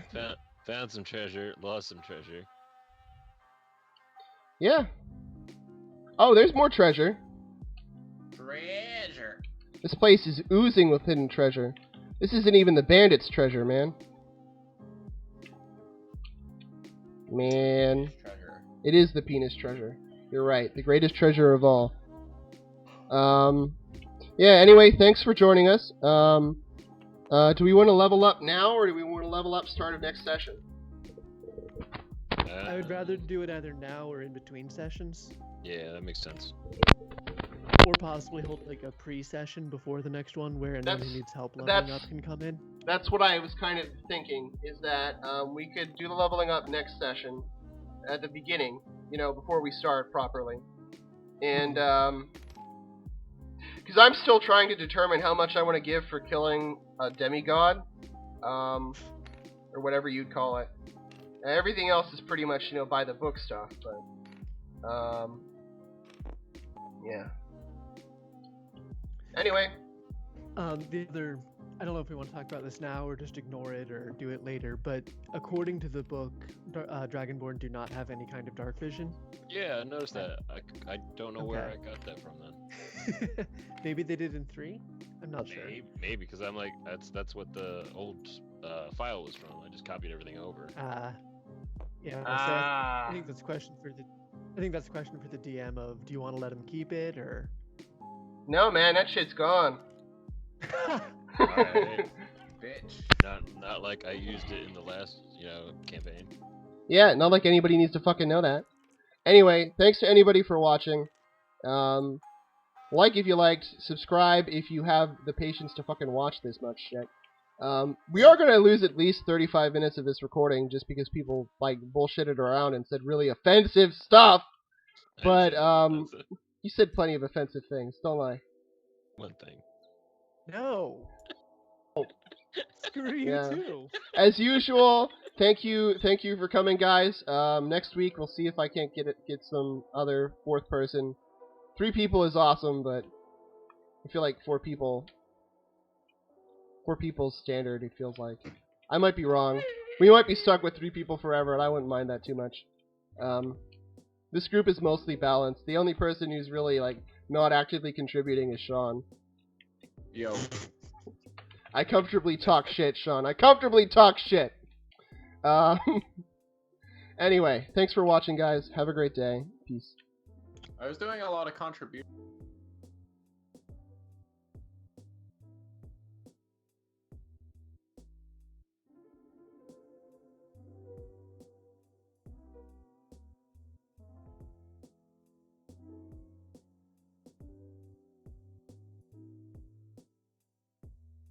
Wonderful! Yes,